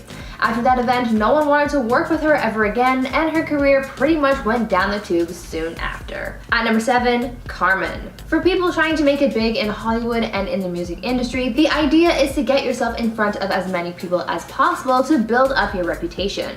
So when you're asked to be a judge on a talk show, that is a huge deal, but only if it goes smoothly, and for the music duo Carmen, that is certainly not what happened, because after a botched SNL performance, their career was over. Carmen, though now disbanded and rebranded, was a music duo who got their start on YouTube by posting covers of a lot of popular songs like Party Rock Anthem and Super Bass. Eventually, they got a large following, leading them to getting noticed by a casting director over at SNL. They invited the duo to perform on the show, and they sang a couple songs, but after the show, when the ratings came in, it wasn't looking good for Carmen. They got some pretty harsh reviews, and this completely tanked their career. One critic even said that their performance caused, quote, mild auditory distress. They were never really able to bounce back from this catastrophe of a performance, and so they eventually faded away, ending their careers. At number 6, Bill Maher. We should all know by now that language has the ability to do a lot. It can be good for when you're making positive changes, but it can also come back to bite you if you say something that isn't so nice. Some people, however, aren't very conscious of this, and their harsh and sometimes offensive language can cause them to face massive backlash and can even end their career. Take talk show host Bill Maher, for example. On his HBO show Real Time with Bill Maher, he dropped the N-word while talking to Senator Bill Sass, and as you could imagine, it did not end well for him. During his interview, the senator told Bill that he would like to invite him to Nebraska and, quote, have you work in the fields with us. To that, Bill replied, scoffing at the idea, saying, quote, I'm not a house N-word. After those words were uttered, the fury came from the public in condemning his use of that word. Bill claimed to have been using the word in a joking manner, but that still doesn't take away from the gravity of uttering that word in the first place. Bill was subsequently ripped apart by his audience and even other late-night personalities like Stephen Colbert. After this scandal, his career was never really the same because many people aren't quick to forget these things. At number 5, Sharon Osbourne. Talk show host Sharon Osbourne found herself in some hot water earlier this year after she made some comments about Meghan Markle and Prince Harry that not only caused her to get backlash but also lose a friend. Sharon Osbourne and Cheryl Underwood got into a heated argument surrounding Piers Morgan's remarks about Meghan Markle. During this feud, Sharon backed up Pierce's comments about Meghan Markle's mental health, and this frustrated Cheryl because she didn't like the comments that were being made about those involved. The two got into a very heated debate and ended with a lot of drama and sparking a conversation about Sharon's ideals. She was called a racist, and a number of other accusations came out about her and how she's used various slurs in the past when talking about her other co-hosts. As a result of this, the network for their show launched an internal investigation that ended with Sharon being let go from the show. Sharon had been part of the show for so long that her firing certainly altered her career quite a lot. At number 4, Kelly Osbourne. Now, we just talked about Sharon Osbourne and her recent talk show scandal, but her daughter Kelly has also been in her fair share of controversies, including one that also happened while on a talk show that kind of ruined her career. During an episode of The View, Kelly Osbourne really missed the mark while trying to clap back at Donald Trump, and even though she was trying to diss Trump, she ended up getting in enough trouble herself. Just shortly before this episode aired, Donald Trump, who was at the time only a presidential nominee, was saying offensive things about the Latinx community and how he wanted to deport them. I am sure we are all too familiar with this whole concept. Well, in a very poor attempt at clapping back at Trump's racist comments, Kelly said, quote, "If you kick every Latino out of this country, then who's going to be cleaning your toilet, Donald Trump?" What Kelly was trying to do was defend the Latinx community, but rather than stand up for them, she ended up offending them even more, as her remarks were interpreted as saying that the Latinx community is only good for being housekeepers, as depicted in many racial stereotypes. After facing so much backlash and realizing the gravity of her words, Kelly issued an apology saying, quote, "I want to start by saying I always take responsibilities for my actions. In this particular case, I will take responsibility for my poor choice of words, but I will not apologize for being a racist, as I am not." End quote. Kelly completely missed the mark on that one, and it certainly hurt her career. At number 3, Paula Deen. At one point, we all thought that Paula Deen was just a sweet southern mom who liked butter a little too much, but after 2013, she took on a very different label as she was exposed for being pretty racist following a lawsuit that showed the world what she was like behind the scenes. After being deposed, the truth came out after Paula was asked if she had ever used the N-word, and she said yes. This certainly was not good for her image, so she went on damage control to really take the heat off her, but instead of getting things to die down faster, her appearance on the Today Show caused things to get so much worse. Instead of owning up to her actions and trying to clear her name, as most people would try to do in that kind of situation, Paula instead deflected the criticism she was facing and even voiced how shocked she was that so many people were taking offense to her actions. The fact that she didn't even take accountability for her actions rubbed a lot of people the wrong way and just ended up making the situation so much worse for her and pretty much ended her career after that. At number 2, James Corden. Recently, TV host James Corden has found himself in trouble with fans after his Spill Your Guts segment from the show started facing backlash with fans. Fans are calling for James to take accountability after he made some comments about some Asian foods that he had on the show, because some fans thought this was really offensive. Because the foods that they use in the Spill Your Guts segment are supposed to be ones that you wouldn't want to eat, the fact that some Asian foods like balut were used and called, quote, disgusting, made a lot of people take to the internet to call for accountability and an apology from James Corden. Apparently, James has been making these types of comments about a lot of different Asian dishes on a few occasions, so some people have said enough is enough, and some have even created a petition calling for the removal of the Spill Your Guts segment. Since James has been facing cancellation for this lately, do you think his career is in serious jeopardy, or do you think this will all blow over without any repercussions? Let me know your thoughts down in the comments. And finally, at number 1, Ellen DeGeneres. The number 1 person on this list who ruined their career on a talk show is no doubt Ellen DeGeneres. In 2020, we watched the comedian and talk show host fall rapidly from grace as allegation after allegation came out,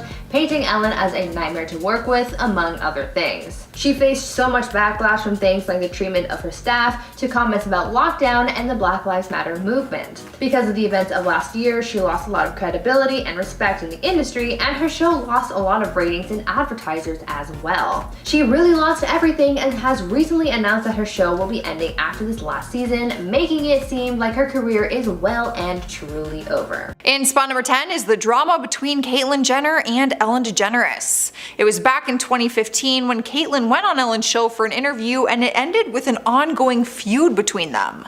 During the interview, Ellen asked her opinion on same-sex marriage, and Caitlyn said that there was a time in her life that she did not support it, but now she does. Ellen fired back immediately though, and made it seem like Caitlyn was saying that she does not support the LGBTQ+ community. The tension between them seemed to go past the show because Ellen talked about it on the Howard Stern show.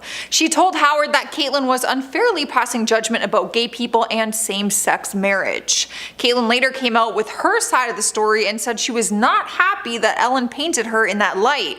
She claimed that she talked to Ellen on the phone prior to going on the show in the first place and that they already discussed her changing opinion on same-sex marriage. So when Ellen flipped the switch on her during the live interview, Caitlyn was really upset. Cruising into number 9 is the Wendy Williams lip drama. She caused a big stir online after she talked about the Golden Globes on her talk show. It was because she started making comments about the awards show and began talking about the Oscar-nominated actor Joaquin Phoenix.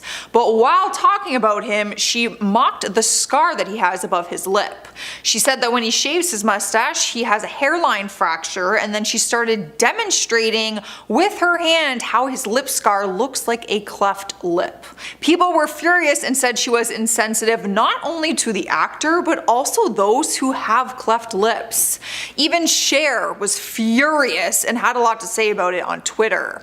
One of her tweets said an apology does not make up for what she did, and the other one said that she should be fired for making fun of something that is very painful for some people. Wendy did issue an apology following all the backlash, in case you're wondering, but is that enough? I don't know. She still has her job, so I guess so. In spot number 8, we have the time when Paris Hilton called out David Letterman. I did an entire list of celebrities who tried to warn us about David Letterman, so there is a handful of scandals that I could have used, but the one with Paris is what sparked the majority of them to be revealed in the first place. In 2020, Paris did a vulnerable documentary called This Is Paris, where she opened up about different times that she was belittled during interviews by other people in the industry, David being one of them. One video clip surfaced online showing him bugging her about her time in jail, which happened years before. He kept making very insensitive jokes about it, and even after she asked him to stop, he wouldn't. Paris revealed that he was purposely trying to humiliate her because he agreed not to bring up the jail thing before she even went on the show in the first place. After the clip went viral, a handful of other clips with different female celebrities surfaced, showing him belittling them and also being sexually inappropriate towards them. Taking over number 7 is Steve Harvey's note. He was making headlines in 2017 when a memo he sent off to his staff members was leaked online, showing him in a different light. People are used to seeing his very kind and goofy side, but apparently he is more entitled when he is off camera. The memo was sent from Harvey to his staff and basically told them all not to approach him. It said, "Do not come to my dressing room unless invited. Do not approach me while I'm in the makeup chair unless I ask to speak with you directly. Do not take offense to the new way of doing business."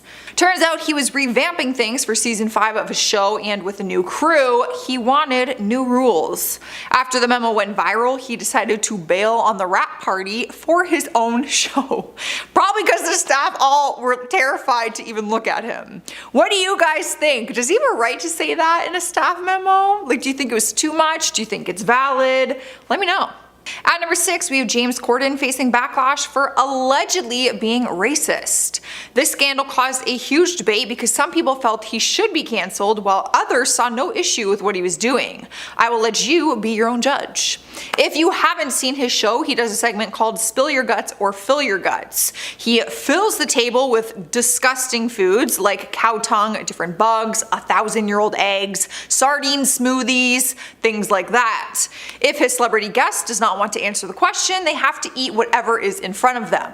He's been doing it for years, but this year he started taking heat after people said some of the foods that he refers to as disgusting are very common in Asian cultures. People said that the segment is culturally offensive and insensitive because many Asian Americans are consistently bullied and mocked for their native foods.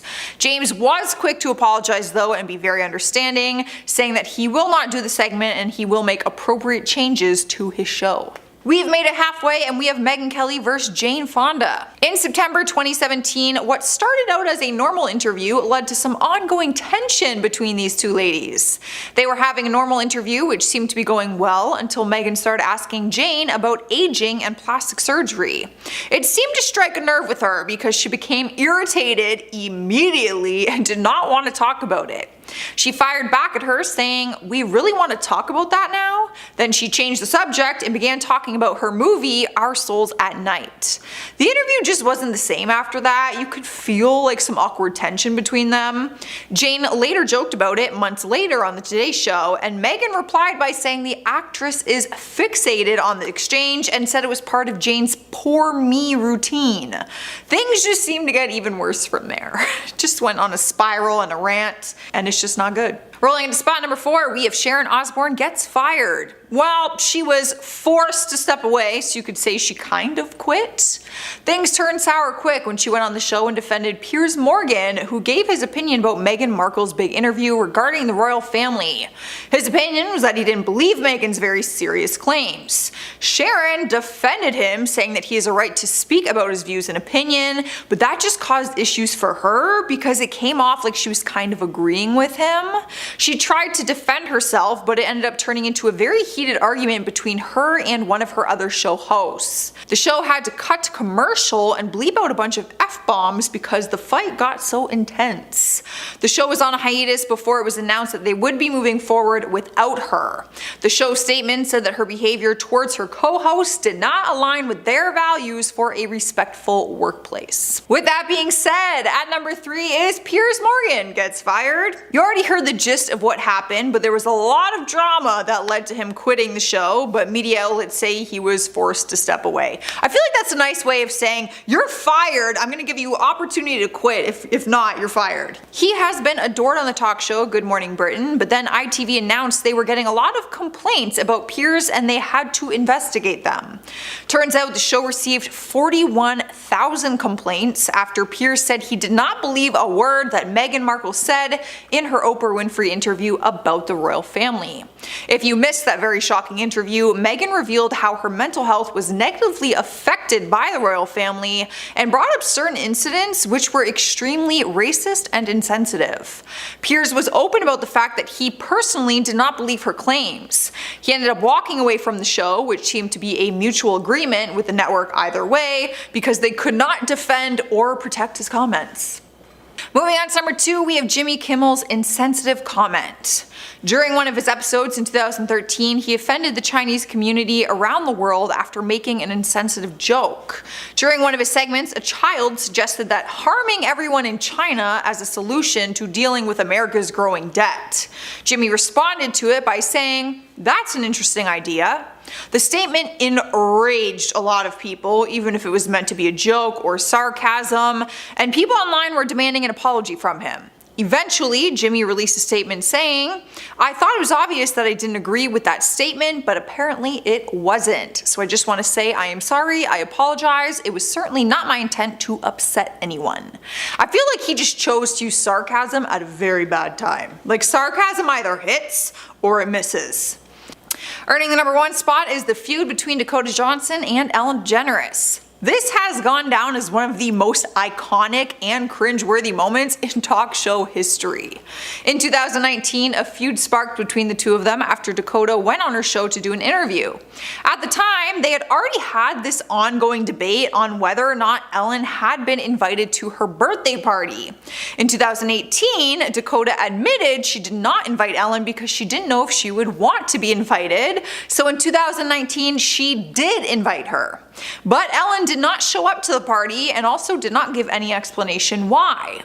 So when Dakota went on her talk show, Ellen brought it up and accused her of not inviting her to her birthday again. The tension was immediately super uncomfortable as Dakota starts bringing other people into it. She said, I quote, "Actually, no, that's not the truth, Ellen. Ask everybody. Ask Jonathan, your producer." She literally then points to the producer and calls him out during the interview. The producer revealed that she was in fact invited, and then it was super awkward because Ellen didn't even say why she didn't go, and then the audience just had to sit there and watch the whole thing unfold. At number 10, Mark Summers. When it comes to talk shows, sometimes you can never predict what's going to happen. These shows are often used to catch up with a celebrity and just talk about life and whatnot, but sometimes these conversations can turn into brawls when the wrong thing is said, and this is pretty much what happened between Burt Reynolds and Mark Summers in 1994 when they were both guests on Jay Leno's talk show. The two men got into a pretty heated brawl after some jokes were made that rubbed them the wrong way. Essentially, Mark Summers made a comment about how he was still married while Bert at the time was going through a divorce, and it made him pretty upset. In retaliation, Bert threw some water at Mark, and that's what sparked the fight. It gets to the point where Jay Leno just can't keep the show together because his guests were fighting so much, and producers went so far as to bring out pies for Mark and Bert to make it look like this fight was staged. After this, people got talking, and some people came to the conclusion that this brawl was uncalled for, and since Mark technically started it, he felt the most backlash. Soon fans started to notice that Mark just wasn't making it big in Hollywood anymore, and some believe that this bad press that came from this fight is what caused Mark's career to suffer. At number 9, Tom Cruise. Now I know you guys are going to come for me in the comments saying, Brie, Tom Cruise's career isn't destroyed, he's doing just fine. Yes, I know that. However, his career and public image did take a beating after his interview with Matt Lauer in 2005, where he made comments about mental health, psychiatry, and for his criticisms of actress Brooke Shields. All of this was caused by Tom's belief in Scientology and the fact that he doesn't believe in medication or therapy. While on the Today Show, Tom and Matt had the discussion about how the actor criticized Brooke Shields for taking antidepressants for her postpartum depression, and he tried to shut down anything that Matt would say to defend psychiatry, also going on to say, quote, "You don't know the history of psychiatry, I do," end quote. Between that and his stance on Scientology, he lost a lot of popularity, leading to some box office bombs that affected his career. Now before I carry on with the video, I would like to take a moment to ask you guys to consider leaving a like on this video if you're enjoying it so far, and also check out my gaming channel Viper Girl if Minecraft content piques your interest. I've got lots of fun stuff going on over there and I upload every single day, so come check it out and subscribe while you're there. At number 8, Charlie Sheen. Charlie Sheen was riding a pretty good wave back when he was the star of 2.5 Men, but after doing an interview on 2020, things took a turn and his career pretty much got destroyed. Everything sort of came crashing down for him after that interview, where he ranted about the 2.5 Men creator Chuck Lorre. This interview was pretty chaotic and all over the place, with Charlie waving his hands about frantically and even going so far as to call Chuck a turd and a clown. This became a media feeding frenzy as they labeled him as crazy, and they just pushed him to his breaking point. As a result of some of the comments Charlie made during the interview, he was fired from 2.5 Men, and that was a pretty big deal since he had been pulling in about $1 million per episode. The actor pretty much hit rock bottom after that, making this a lesson to remind you to watch what you say. At number 7, Wilmer Valderrama. When That 70s Show actor Wilmer Valderrama was a guest on Howard Stern's show back in 2006, he had the potential to use the experience to his advantage and help his career, but instead he did the opposite and caused some damage instead. While on the show, the actor shared a little too much information with Stern and exposed a lot of the details about people he had slept with. Wilmer revealed that he had slept with Mandy Moore and even described the experience even though no one asked for that. He also rated his relationship with actress Jennifer Love Hewitt even though, once again, nobody asked. Wilmer really just exposed a lot of personal information about himself, but faced scrutiny because of how the people he talked about were impacted. A lot of people said that the comments he made were uncalled for, uncomfortable, and inappropriate. Years later in 2010, the actor apologized for what he said during the interview, but the damage was already done. His career wasn't the same, and the people he slept with were pretty mad about having their business exposed like that too. At number 6, Addison Rae. Back in April of this year, TikTok star Addison Rae faced backlash after her appearance on The Tonight Show. The influencer was invited on the show to perform a handful of viral TikTok dances, and though it seemed innocent and unproblematic, this is the internet and there is always a problem. Addison, as well as Jimmy Fallon, started facing backlash because no credit was given to the people who created the dances that Addison performed. A lot of people watched this bit on the show and thought that it wasn't fair that Addison got to come on to the show and essentially take credit for the work of other TikTok creators, and so fans took to the internet to advocate for those who lost out on the notoriety of their dances. The Tonight Show producers, as well as Fallon himself, recognized that they deserved to have their voices heard, and so they got their opportunity, but for Addison Rae, this bad publicity just hurt her public image for a while. But honestly, this isn't anything new because these TikTokers are always getting into some kind of mess anyway. At number 5, Trisha Paytas. Trisha Paytas seems to be in some kind of drama or controversy every couple of months. Most recently, the YouTuber was caught in some drama with their former podcast co-host, Ethan Klein. The pair had a podcast called Frenemies, and honestly, the title said it all. They had beef in the past and decided to make a podcast out of it, so really the whole thing was doomed from the start. but I digress. Basically, they got into yet another fight, and Trisha decided that they needed to quit the podcast. After leaving, the quote-unquote truth started to come out about the behind-the-scenes drama regarding the podcast. Most of the conflict had to do with money and how much each person contributed to the show and whatnot, but this debate got heated, exposed videos were made, and talk show careers came to an end. Even though their career isn't completely destroyed simply because Trisha won't let it die, it wasn't good for their image or credibility, but honestly, things are always rocky with Trisha, so even if we think that their career is over, they won't think so. At number 4, Wendy Williams. With the drama surrounding Britney Spears and her conservatorship, everyone seems to want to put their 2 cents in and contribute to the conversation, and the criticisms being thrown towards Britney's family, especially her father. Most of this criticism happens on the internet from Britney's fans, but talk show host Wendy Williams took things one step further and made her comments about the situation on air of her show. She was discussing Britney's ongoing court battle with the audience, and she made comments about how Britney's parents had the public fooled into thinking that they were doing what was best for the pop star. After learning more information as to what's really been going on in that situation, we know that things are much more rocky than we once thought, and because this is so unfair for Britney, this got Wendy pretty heated because she followed up her criticisms of the Spears family by saying, quote, "Death to all of them," end quote. This comment went a little too far for people's likings, and Wendy faced backlash for it. The comment had to be edited out of the show, and there were a handful of people demanding that Wendy apologize to Britney's family for what she said. Wendy ended up getting a lot of bad press for weeks following the incident, and as we all know by now, for a celebrity, bad press is a very dangerous thing to have. At number 3, Sia. Grammy-winning artist Sia started facing pretty serious backlash following the release of her feature film Music, starring Maddie Ziegler. The film, which is about a young non-verbal girl on the autism spectrum, starred Maddie Ziegler as the film's protagonist, and even though Maddie has worked closely with Sia for many years, fans had to put their foot down and call the singer out on her casting choice. Because the role went to someone who wasn't on the autism spectrum, she started facing backlash. The singer got a chance to clear the air while doing a sit-down interview recently, but instead of owning up to everything and apologizing to fans, she instead doubled down, which really made things worse for her. While she understood the feelings of those who were angry with her, Sia defended her casting choice by saying, quote, "There's no way I could have used someone of Maddie's level of functioning to play her. I can't do a project without her," end quote. This interview, combined with her harsh defense of the film on Twitter, made for a storm of backlash, and things got so bad that she had to leave social media to avoid the scrutiny. While her career isn't necessarily over, she has lost a lot of popularity. At number 2, Mark Wahlberg. In 2013, while appearing as a guest on the Graham Norton Show, Mark Wahlberg caused quite a scene that greatly affected his public image. Essentially, Mark went through his entire guest appearance while severely under the influence, and he made quite a fool of himself. While on the show, Mark kept interrupting other guests, touching people, acting pretty disruptive, and even fell asleep on the couch.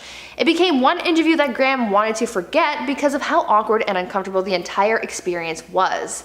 This moment went down in TV history as one of the worst interviews ever simply because of how chaotic it was. In the aftermath of the whole ordeal, Mark's public image declined for a while because he made a fool of himself on TV, and not every fan is into that kind of behavior. And finally, at number 1, Joe Rogan. The pandemic and the COVID vaccines are still a very hot topic amongst many people. There are opinions from opposite sides of the spectrum, and many times uninformed people spread misinformation that can really hurt others. This is how Joe Rogan started facing backlash after he made some comments about the vaccines that were incredibly untrue and pretty damaging. On his podcast, Joe was talking about the COVID vaccines, and he made a comment saying that young people didn't need to get vaccinated, saying, quote, "If you're like 21 years old and you say to me, should I get vaccinated? I say no. If you're a healthy person and you're exercising all the time and you're young and you're eating well, I don't think you need to worry about this," end quote. His comments had to be fact-checked by one of the world's top doctors, where they went on to say that what Joe said was untrue, and that no matter what your age or health status is, it's important to consider getting vaccinated if that's best for you. Because of what Joe said, he started facing backlash, and people started calling him an anti-vaxxer. He had to set the record straight that he wasn't an anti-vaxxer, but people still don't believe him.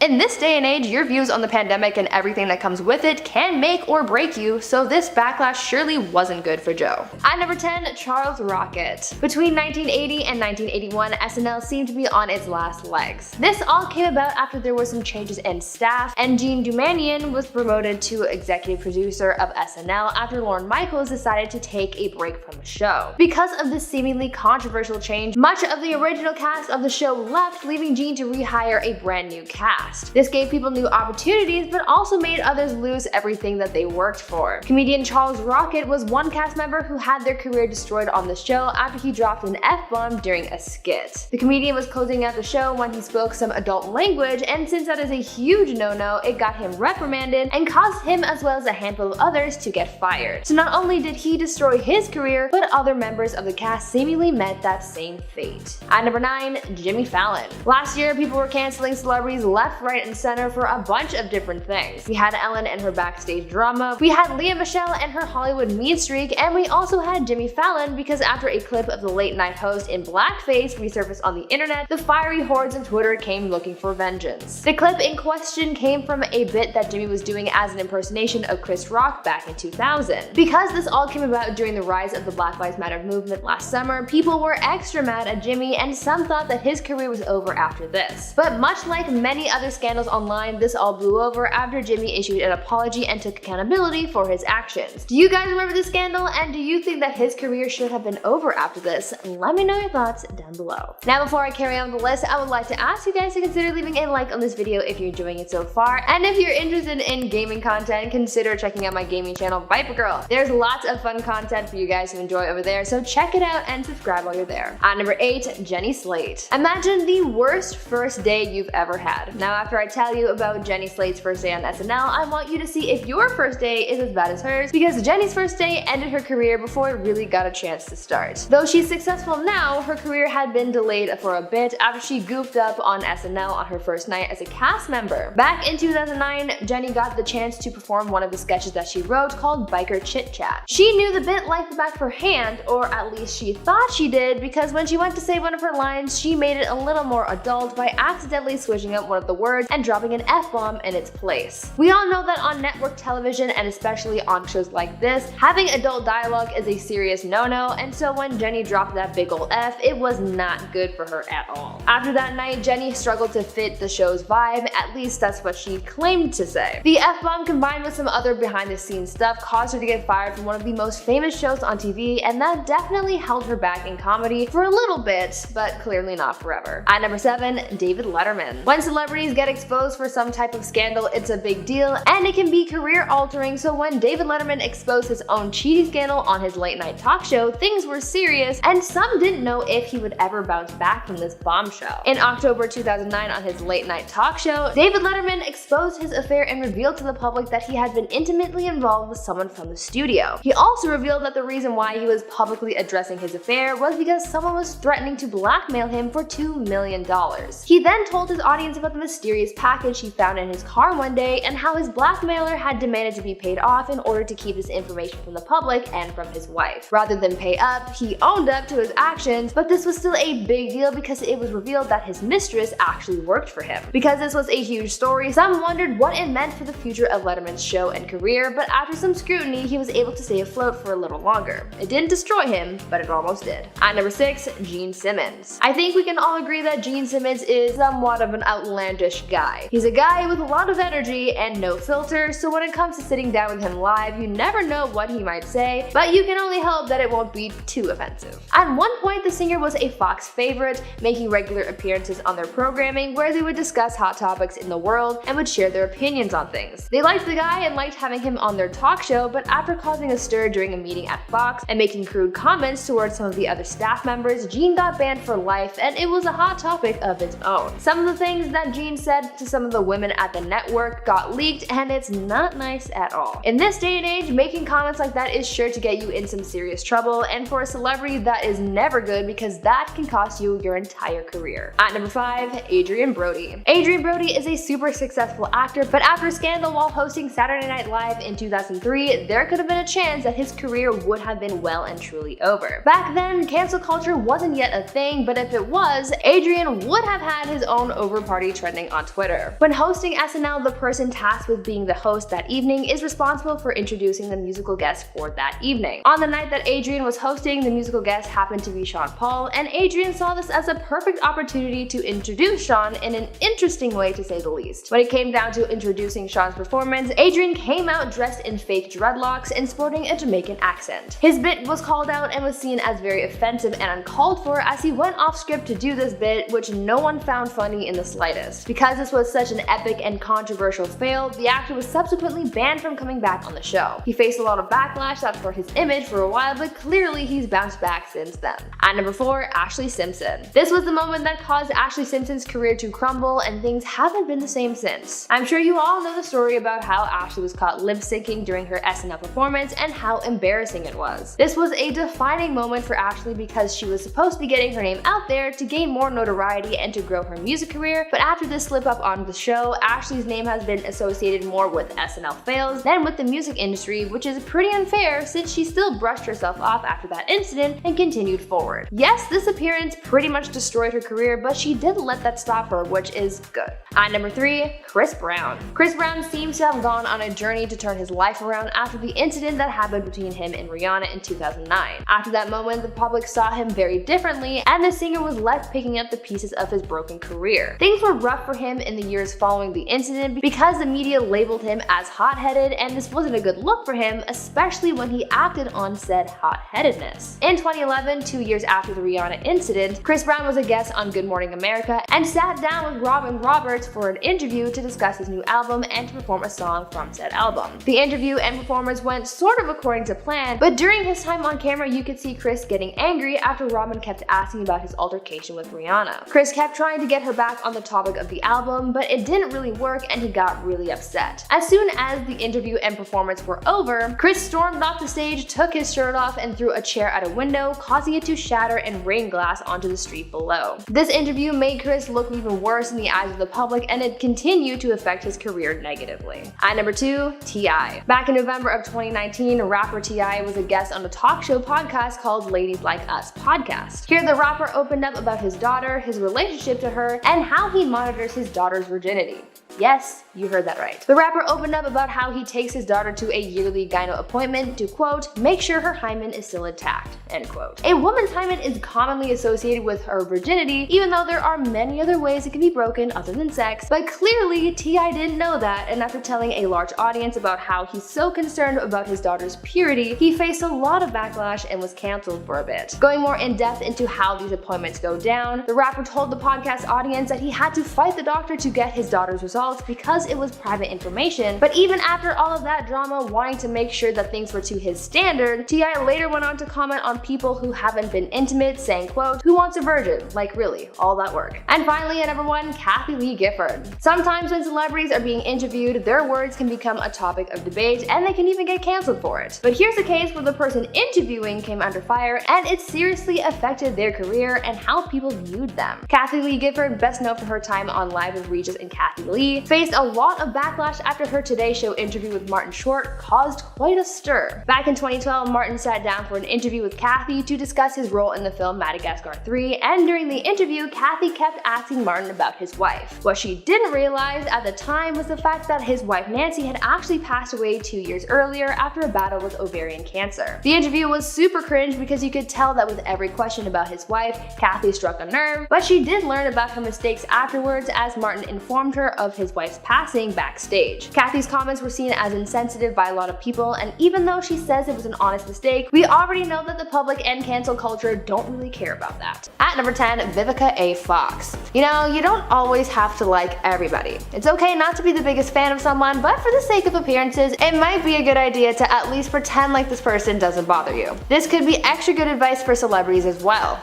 Because Hollywood is essentially one big show, having beefs with people isn't always the best thing for you, and watching two people who hate each other try to have a conversation can be painful as well. Take for example the bad blood between Vivica A. Fox and Jimmy Kimmel. To start, these two celebrities weren't the biggest fans of each other to begin with, but when the actress was on Jimmy Kimmel Live back in 2005, their bad blood started to really boil, and it led to the actress being banned from the show. The actress was on the show to promote her movie Missing, but things didn't go as smoothly as planned because as Jimmy made a joke about one of Vivica's friends, it made her upset and she ended up storming off the set, leaving Jimmy to finish the segment without his guest. Later on, he said that Vivica was one guest that he would never have back on the show. At number 9, Bill Hicks. Many times in Hollywood, we see people get in trouble for being too controversial. It's basically the backbone of cancel culture. Well, here's an example of someone being banned from a talk show for being so controversial that their segment was scrapped entirely. Comedian Bill Hicks made a number of appearances on Letterman between 1984 and 1993,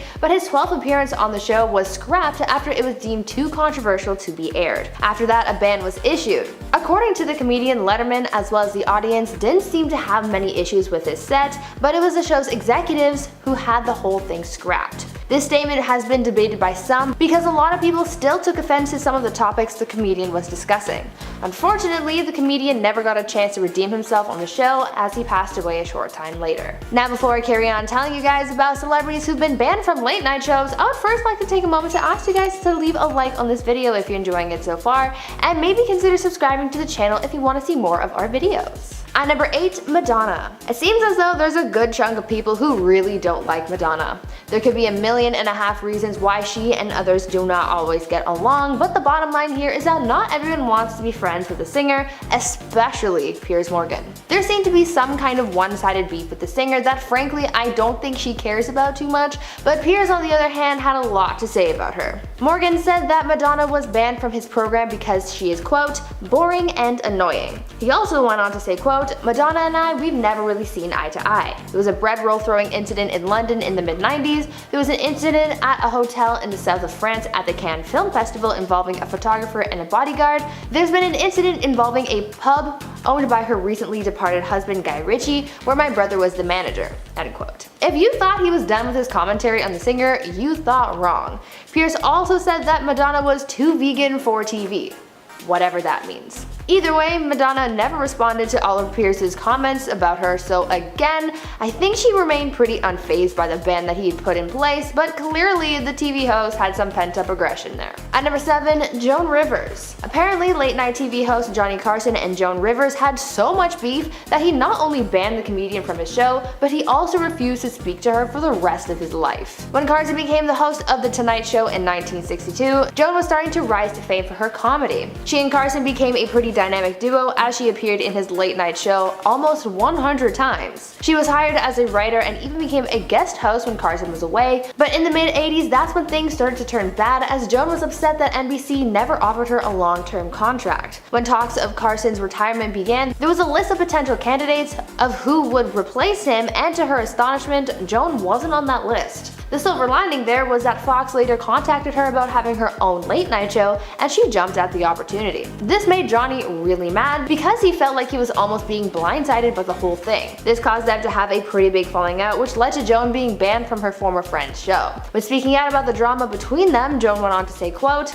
I think he really felt because I was a woman that I was his, that I wouldn't leave him. I know this sounds very warped, but I don't understand otherwise what was going on. For years I thought that maybe he liked me better than the others, but I think that it was a question of I found you and you're my property. He didn't like that as a woman I went up against him, end quote. At number 6, Kelsey Grammer. I feel like when a celebrity asks for something specific, it should be given to them. I'm not talking about anything material like demanding a cup of ice chips or something. I mean a specific request in reference to the way that they are treated. For actor Kelsey Grammer, he made a very specific request when doing an interview with Piers Morgan, and when that request wasn't honored, there was a falling out that led to the actor being banned from the show. When the actor made a guest appearance on Piers Morgan Tonight back in 2012, he requested that a picture of his ex-wife not be shown. He was willing to answer questions about her, but just didn't want to have a photo of her be aired. Well, Piers didn't honor that request, and when a photo of his ex-wife was shown, Kelsey stormed off set. The actor's publicist said that Piers had to take accountability for his actions because Kelsey was so mad about the situation, but instead, Piers barred the actor from his show.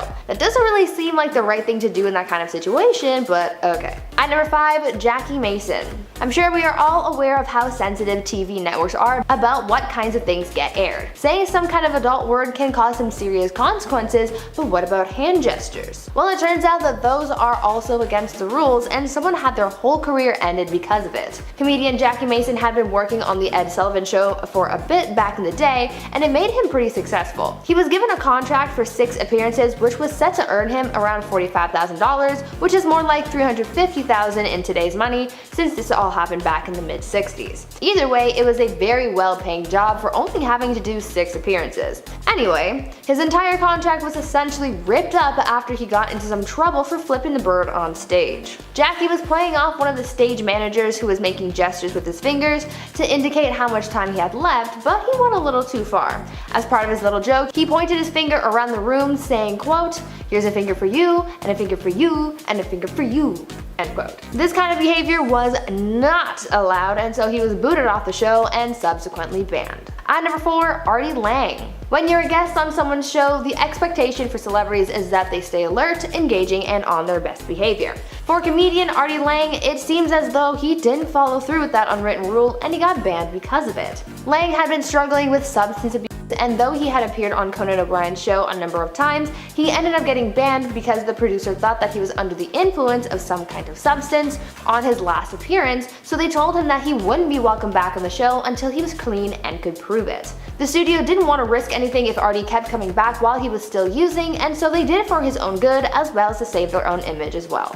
At number 3, Howie Mandel. If you watched America's Got Talent, then you know that Howie Mandel and Piers Morgan were judges together. Through the time that they worked together, Howie was known to play pranks on Piers, like using fart machines on him and setting up vending machine blockades. Although Howie thought that this was all in good fun, Piers on the other hand wasn't impressed with his co-workers' antics, and even going so far as to call Howie the quote, "most annoying man that he's ever met." End quote. Piers didn't like Howie so much that he ended up adding him to the list of celebrities who he had banned from his show. There was some bad blood there, but honestly, after learning about how many people Piers Morgan seemed to have beef with, this ban honestly doesn't even surprise me the slightest. At number 2, Gilbert Gottfried. This ban has to be one of the most pointless bans I have ever heard of because it really wasn't necessary at all. Howard Stern banned Gilbert Gottfried from his show simply because the comedian went on another show. I know, I don't get it either. There wasn't even any bad blood between them. When Gottfried got cancelled after making insensitive tweets about the devastating tsunami that hit Japan in 2011, Howard even came to his defense online, so really no one knows what the motive behind this ban really was. I'm sure it can't really be because he went on another show, because that is so absurd, but honestly, we may never know. And finally, at number 1, Gene Simmons. I think that we can all agree that Gene Simmons is somewhat outlandish. He's a guy with a lot of big energy and no filter, so when it comes to interviewing him live, you never know what he might say, but you can certainly hope that it won't be too offensive.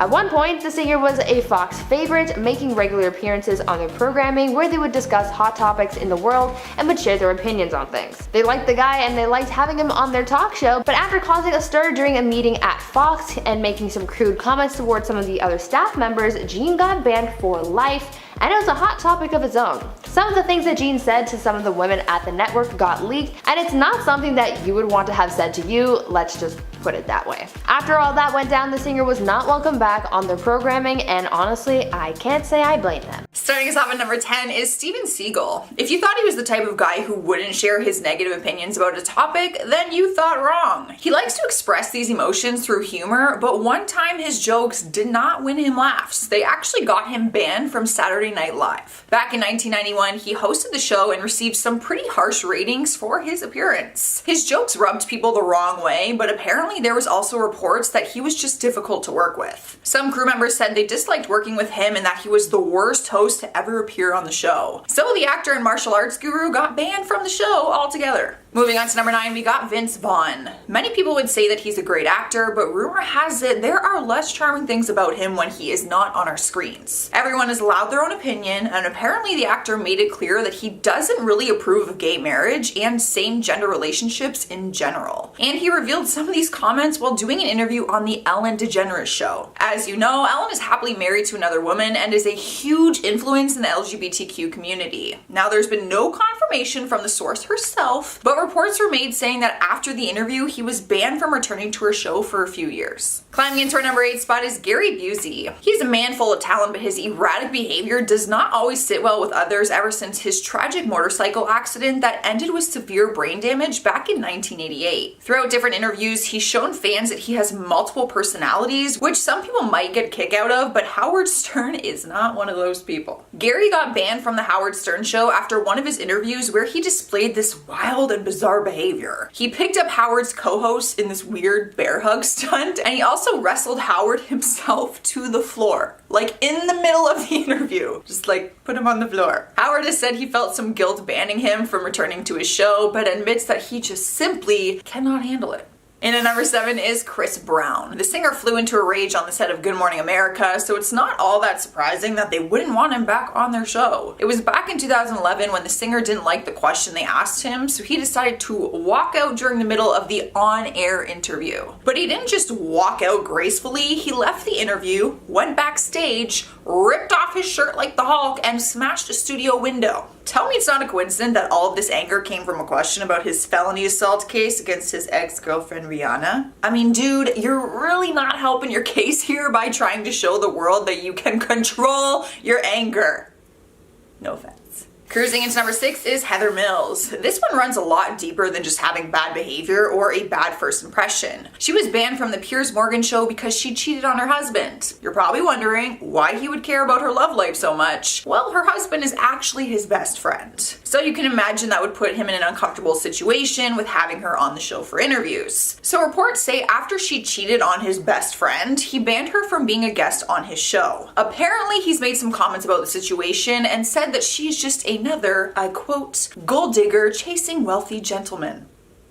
Halfway through at number 5 is Kelsey Grammer. It appears as though Piers Morgan might throw bans around like it's no big deal, or maybe he's just a really hard guy to please. He slapped a lifetime ban on the Frasier actor after he appeared on Piers Morgan Live. What happened was, during his appearance, the network showed a photograph of his ex-wife, Camille Grammer, after they promised that the subject of his relationship would not be discussed on air. He responded to the photos by walking off set before he even made his full appearance. So they gave him a lifetime ban. Some people said it was a dramatic reaction, while others say the ban was a little over dramatic. So, what do you guys think? Which was the dramatic part? The reaction to the photos or the lifetime ban? Moving along to number 4, we have Piers Morgan. Yes, the roles have reversed. He throws around these bans on other celebrities, but he himself got one from Rosie O'Donnell. Now, the two of them don't actually have any beef with each other. Rosie banned him from the talk show, The Rosie Show, out of loyalty to one of her friendships. Turns out she's a good friend to Madonna, who got banned from Piers Morgan Live. I shared that story in our part 1 video. And since they are good friends, Rosie lashed back at Piers after finding out that Madonna got banned from his show and said that she was gonna ban him from hers.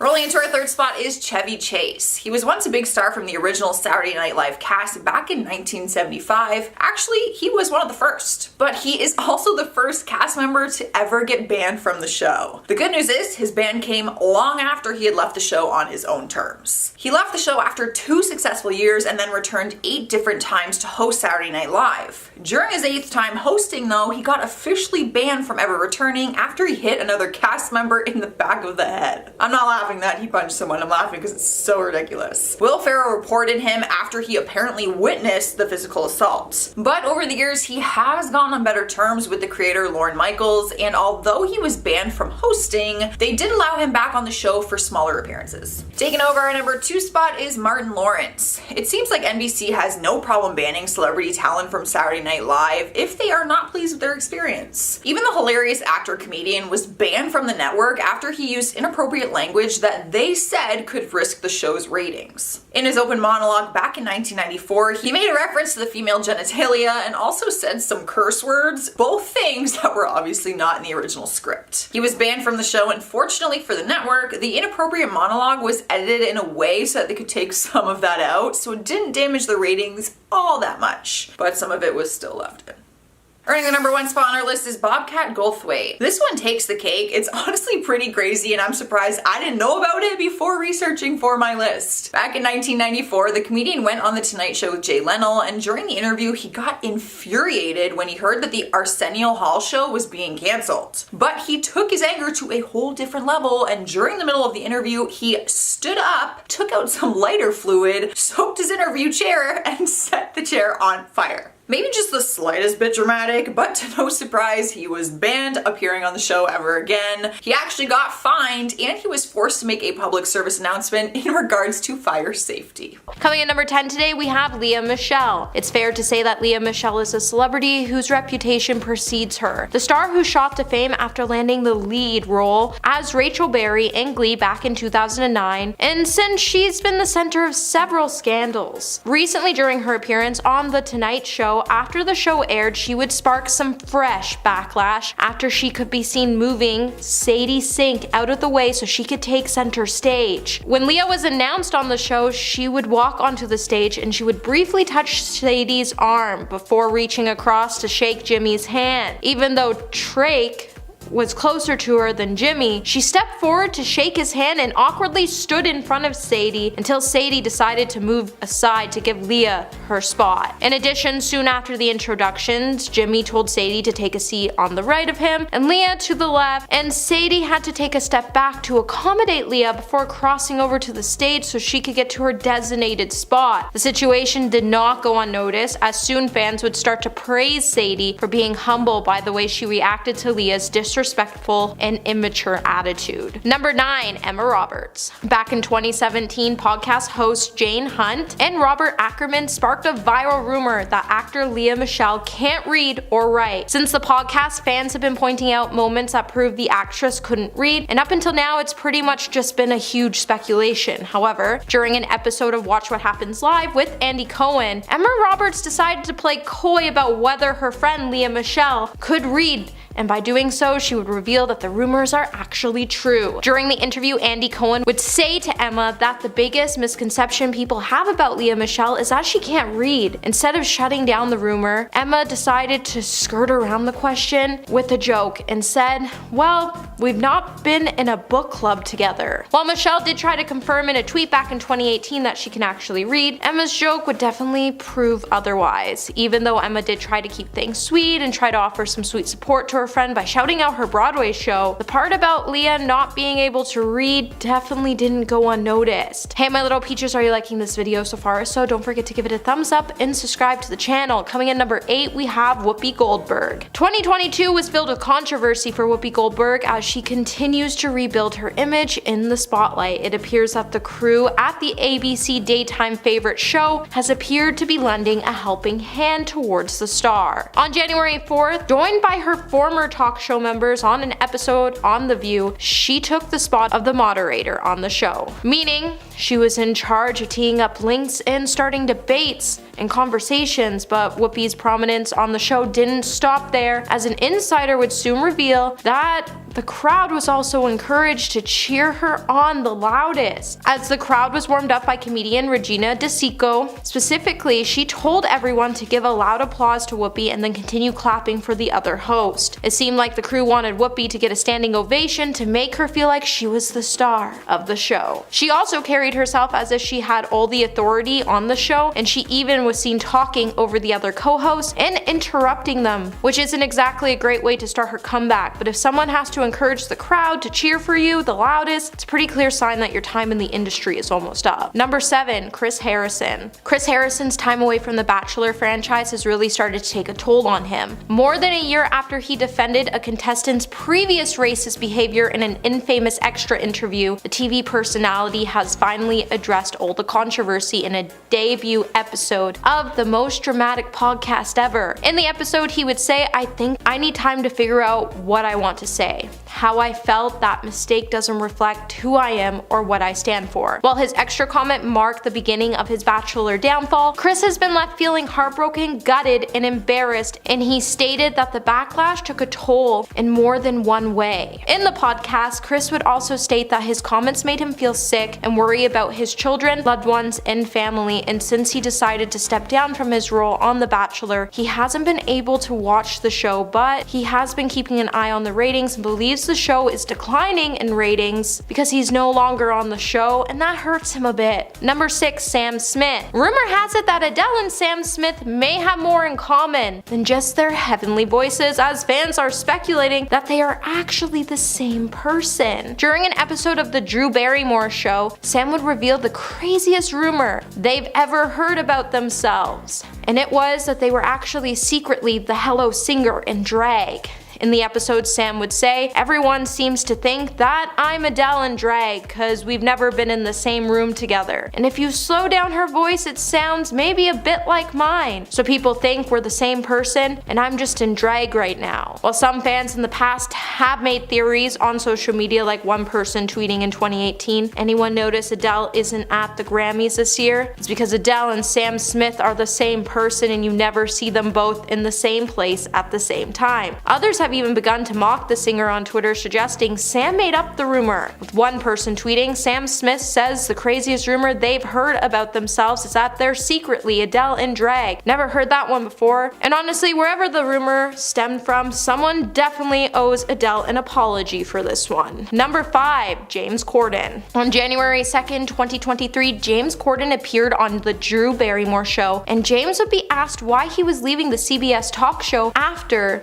what would be 8 years on air. James would then recall a story from 2 summers ago when he was shooting his Amazon Prime video series Mammals. In an interaction with his son Max, who was now 10 at the time, it made him realize that he wanted to spend more summers with his son because he only had 6 more left. While James said he didn't want to cancel the show, he would then blame the situation on his son. However, the timing of him deciding to leave his show just seems more like a career move and reputation thing rather than a reason to spend more time with his son and family, because since entering into the spotlight, James has been a part of several controversies, such as back in October, the comedian's reputation took a huge hit after Keith McNally banned James from his restaurant in New York City and labeled him as a tying cretin of a man who was the most abusive customer he has ever seen, after James was caught yelling at a server who got his wife's egg yolk omelet wrong. Number 4, Chelsea Handler. While Chelsea didn't seem to end her career this year on a talk show, she did decide it was a good idea to mock several huge controversial topics from last year during her monologue at the 2023 Critics' Choice Awards. While the star went on to reference things like the Don't Worry Darling press tour, the Roe vs. Wade Supreme Court overturning. When announcing the cast of The Bear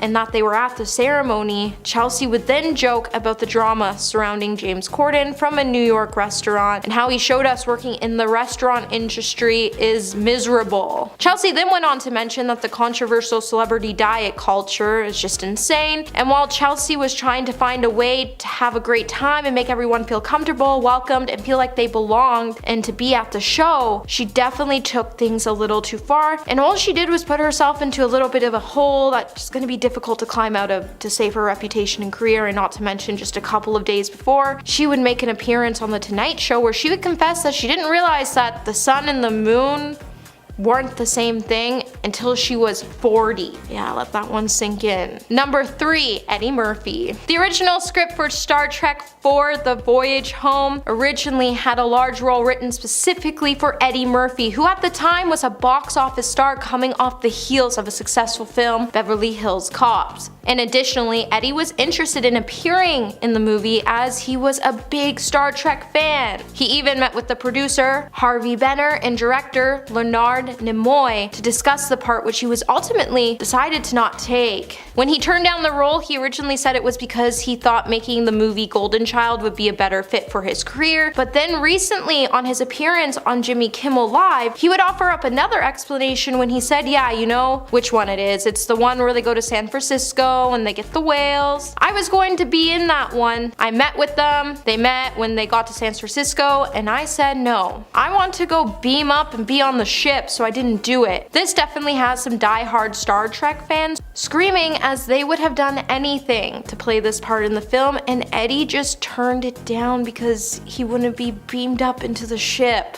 Number 2, Prince Harry. On January 8th, Prince Harry made his very first TV appearance since his highly anticipated memoir Spare was leaked. In a pre-recorded interview with the British anchor Tom Bradby, Harry would address some of the most explosive claims in his book that included his confession to taking substances and his fractured relationship with his family. While the star said he was grateful to have the chance to tell his story in his memory and said he'd still be part of the royal family, he wouldn't have had the opportunity to share the story. Many fans of the royal family have stated that Prince Harry definitely should have kept this book hidden in the closet with his dirty laundry, as he and Meghan have been slammed by newspaper columns and the media for a slew of lies that have caused them to mock the royal family as they try to move on and claim to live their own lives. Which has left us all to wonder when this is all just going to stop. Family feuds happen and it's normal. What's not normal is that you bring your family drama to the light and try to claim they wronged you without bringing any key facts to your story. Like, how do we know it's true at this point? And coming in number 1 today, we have Piers Morgan. Seems like Piers Morgan doesn't know how to stay out of the hot seat, as recently he would find himself surrounded by controversy once again, as this time he chose to go against the Queen of Pop after Madonna posted a video announcing her next tour. Morgan on his Talk TV show then said that Madonna, who is 64 years old, is a hot mess, and he even went out of his way to express that she should be put out of the pasture. He also took the opportunity to criticize the fact that she still tries to be a foxy kitten even though she's over 60. After his show, he then decided to bring his rant to Twitter, where he said he thinks Madonna has become the biggest cringe-making fiasco in the entertainment world. Fans definitely weren't happy with Morgan's words, and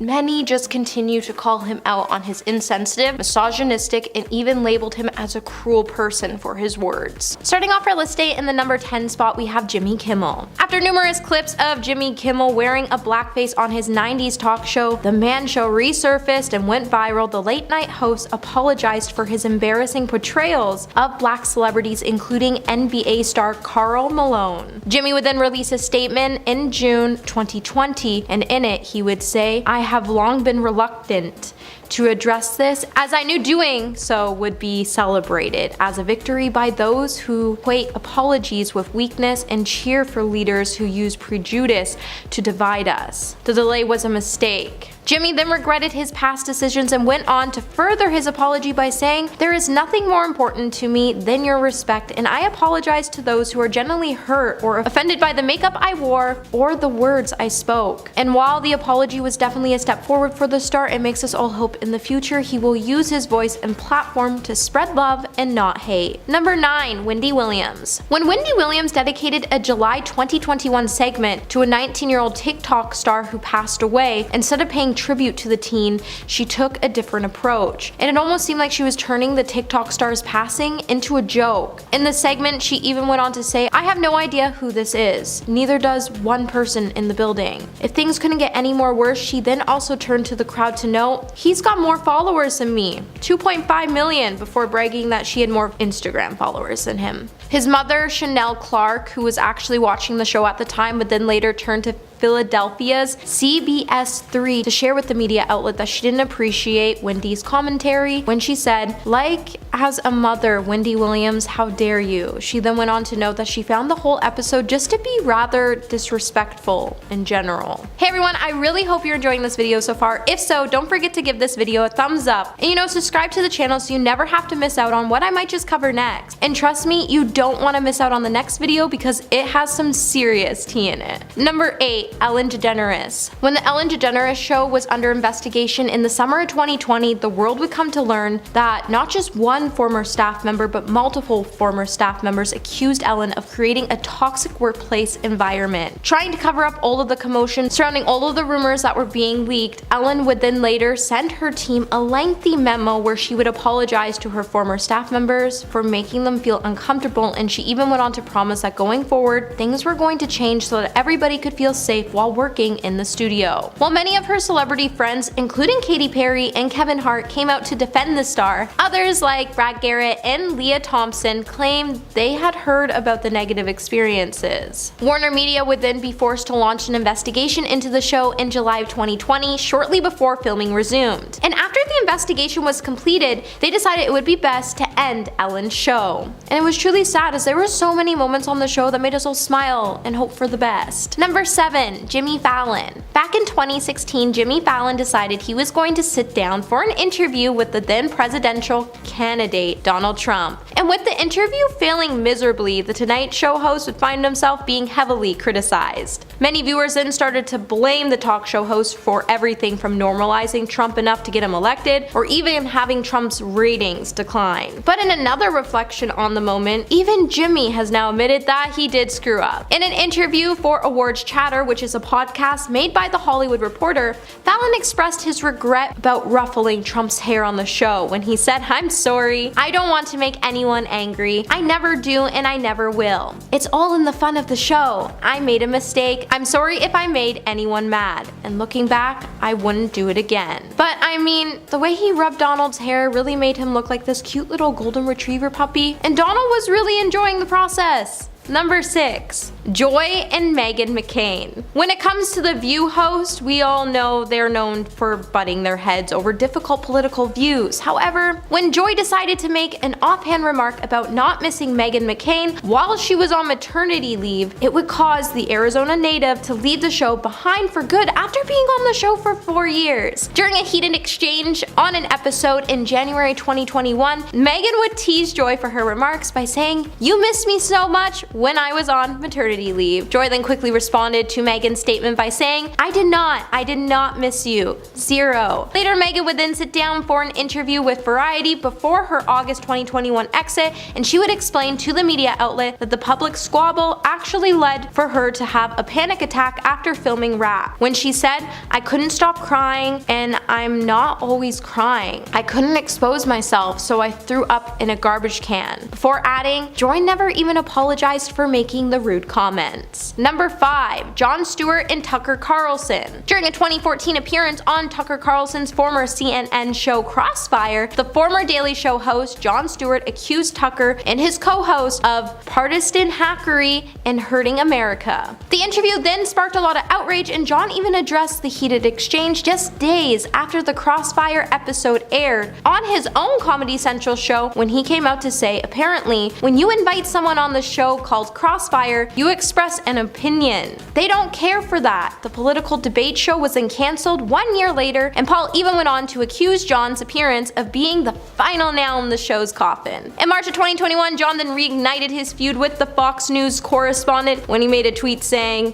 "It's high time I apologize. I never should have lumped you in with that terrible, terrible person." Number 4. Alec Baldwin. At one point in time, Alec Baldwin had his own talk show. Well, that was until he made one pretty questionable move. Alec's MSNBC show would then end up being cancelled in November 2013 after the famously outspoken 30 Rock actor started to make headlines after he offended the LGBTQ+ community with a slur while he was in New York City. Feeling ashamed for everything he said after taking the time to reflect and learn about the hurt he caused, he would then come forward with an apology, and with his apology, he would say, "Words are important. I understand that, and I will choose mine with great care going forward. What I said and did this week, as I was trying to protect my family, was offensive and unacceptable." Number 3. Whoopi Goldberg. So we all know Whoopi Goldberg's show has always been pretty controversial, but I think we were all shocked after she made some pretty concerning comments about history, because the star made some hurtful anti-Semitic remarks and directed them towards the Jewish community. Kim Godwin, the president at ABC, would then come forward in a statement and say, effective immediately, I am suspending Whoopi Goldberg for 2 weeks for her wrong and hurtful comment. While Whoopi has apologized, I've asked her to take the time to reflect and learn about the impact of her comment. The entire ABC News organization stands in solidarity with our Jewish colleagues, friends, family, and communities.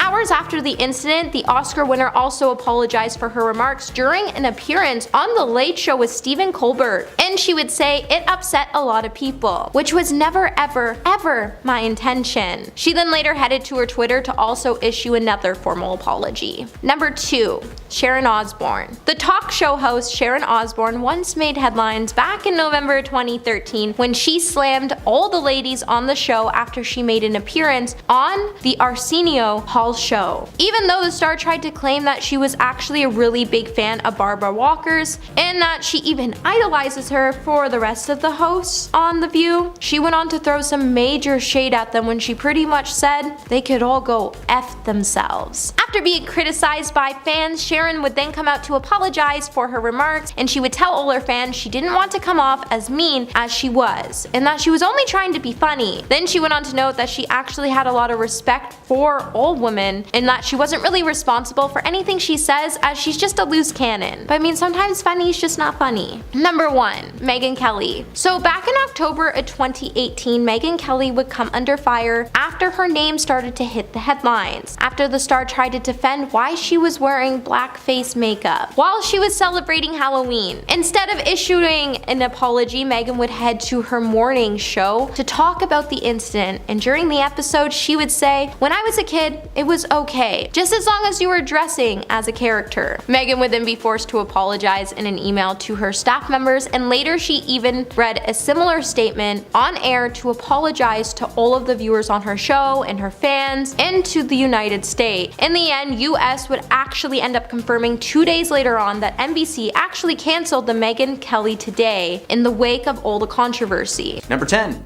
Piers Morgan. Piers Morgan has always divided TV audiences, but he gained new notoriety after taking on the Duchess of Sussex. The host of Good Morning Britain abruptly left the show from broadcaster ITV after questioning whether Meghan Markle was being truthful when she told Oprah Winfrey that she had dark thoughts of self-harm before stepping back from her duties as a member of the royal family. Morgan's comments sparked a backlash and triggered an investigation by Ofcom, the country's media regulator, which received a record 57,100 complaints about his remarks. Despite leaving the show just drenched in shame, he did try to keep his career going by moving to another news source, only that one's more like one of those online news sources, you know the ones I'm talking about. Number 9. Chris Harrison. Chris was a longtime host of the popular reality show The Bachelor and its female counterpart The Bachelorette. Chris was forced to permanently exit the show after coming under fire earlier this year for defending a contestant's past racist behavior. Harrison, who has hosted the popular franchise for almost 20 years, stepped aside from his role in February after he defended former Bachelor contestant Rachel Kirkconnell, who was shown in photos attending an antebellum plantation-themed fraternity formal in 2018. Harrison made the comments defending Kirkconnell during an extra interview with former Bachelorette Rachel Lindsay. In his interview with Lindsay, Harrison expressed sympathy for Kirkconnell and implied that the criticism directed against her was unfair because the photos were from the past. When Lindsay said it was not a good look that Kirkconnell attended a party celebrating the antebellum South, a time period when slavery was still present, Harrison said, "Well, Rachel, is it a good look in 2018 or is it not a good look in 2021? Because there's a big difference." Hey Chris, yeah, it's not a good look ever. He later admitted he made a mistake and that he was seeking guidance from a race educator and strategist, which I'm not really sure what that person does. Alright, here's how we're not gonna be racist today. Number 8. Bill Maher. Bill has always been a man of controversy, literally hosting a show called Politically Incorrect for years before being canceled in the early 2000s. He's since gone on to host his own show again called Real Time with Bill Maher, a show that may finally be getting the cancellation treatment thanks to Bill just being an absolute menace to society. Bill has shared a few controversial opinions on his talk show, but he's also spouted some pretty rough language saying words that nobody should ever say, especially the N-word, which he just casually threw around during a live exchange with the Senator of Nebraska, Ben Sasse, in 2017. He was immediately called out by millions of people begging for the cancellation of his show on HBO, but instead of canceling the show, HBO released a statement claiming that his language was inexcusable and tasteless, and then they just removed the word from the edited version. While his career as a talk show host hasn't really suffered, and there's plenty of terrible people to interview, his career as a comedian has gone nowhere but down the drain. Number 7. Joe Rogan. Joe was once the host of one of the most intense reality game shows of all time, Fear Factor. Right? Just mentioning that name makes me feel like I've got cockroaches crawling all around me. Seriously, whose idea was that? Eventually, Joe moved on from the world of live game shows and moved to live gladiator fights, aka UFC. As a sports commentator, Joe has been adored by fans, becoming a staple in the world of ultimate fighting. However, he also decided it would be an epic idea to start a podcast podcast and invite everyone and anyone under the sun, including several fake doctors and media men, to spread lies to the world while fueling Joe's tiny ego. To make everything worse, Joe decided that since it was his show, he could say whatever he wanted, defending the situation surrounding the show's so-called misinformation. He is also one of those people who just casually likes to throw around the N-word when he feels like it's necessary. After saying too much on several episodes, Joe's career has been cemented as podcast host from now on. Like, if this man ever tries to rise, he's gonna fall hard into a pit of animal entrails. Seriously, why was Fear Factor a thing?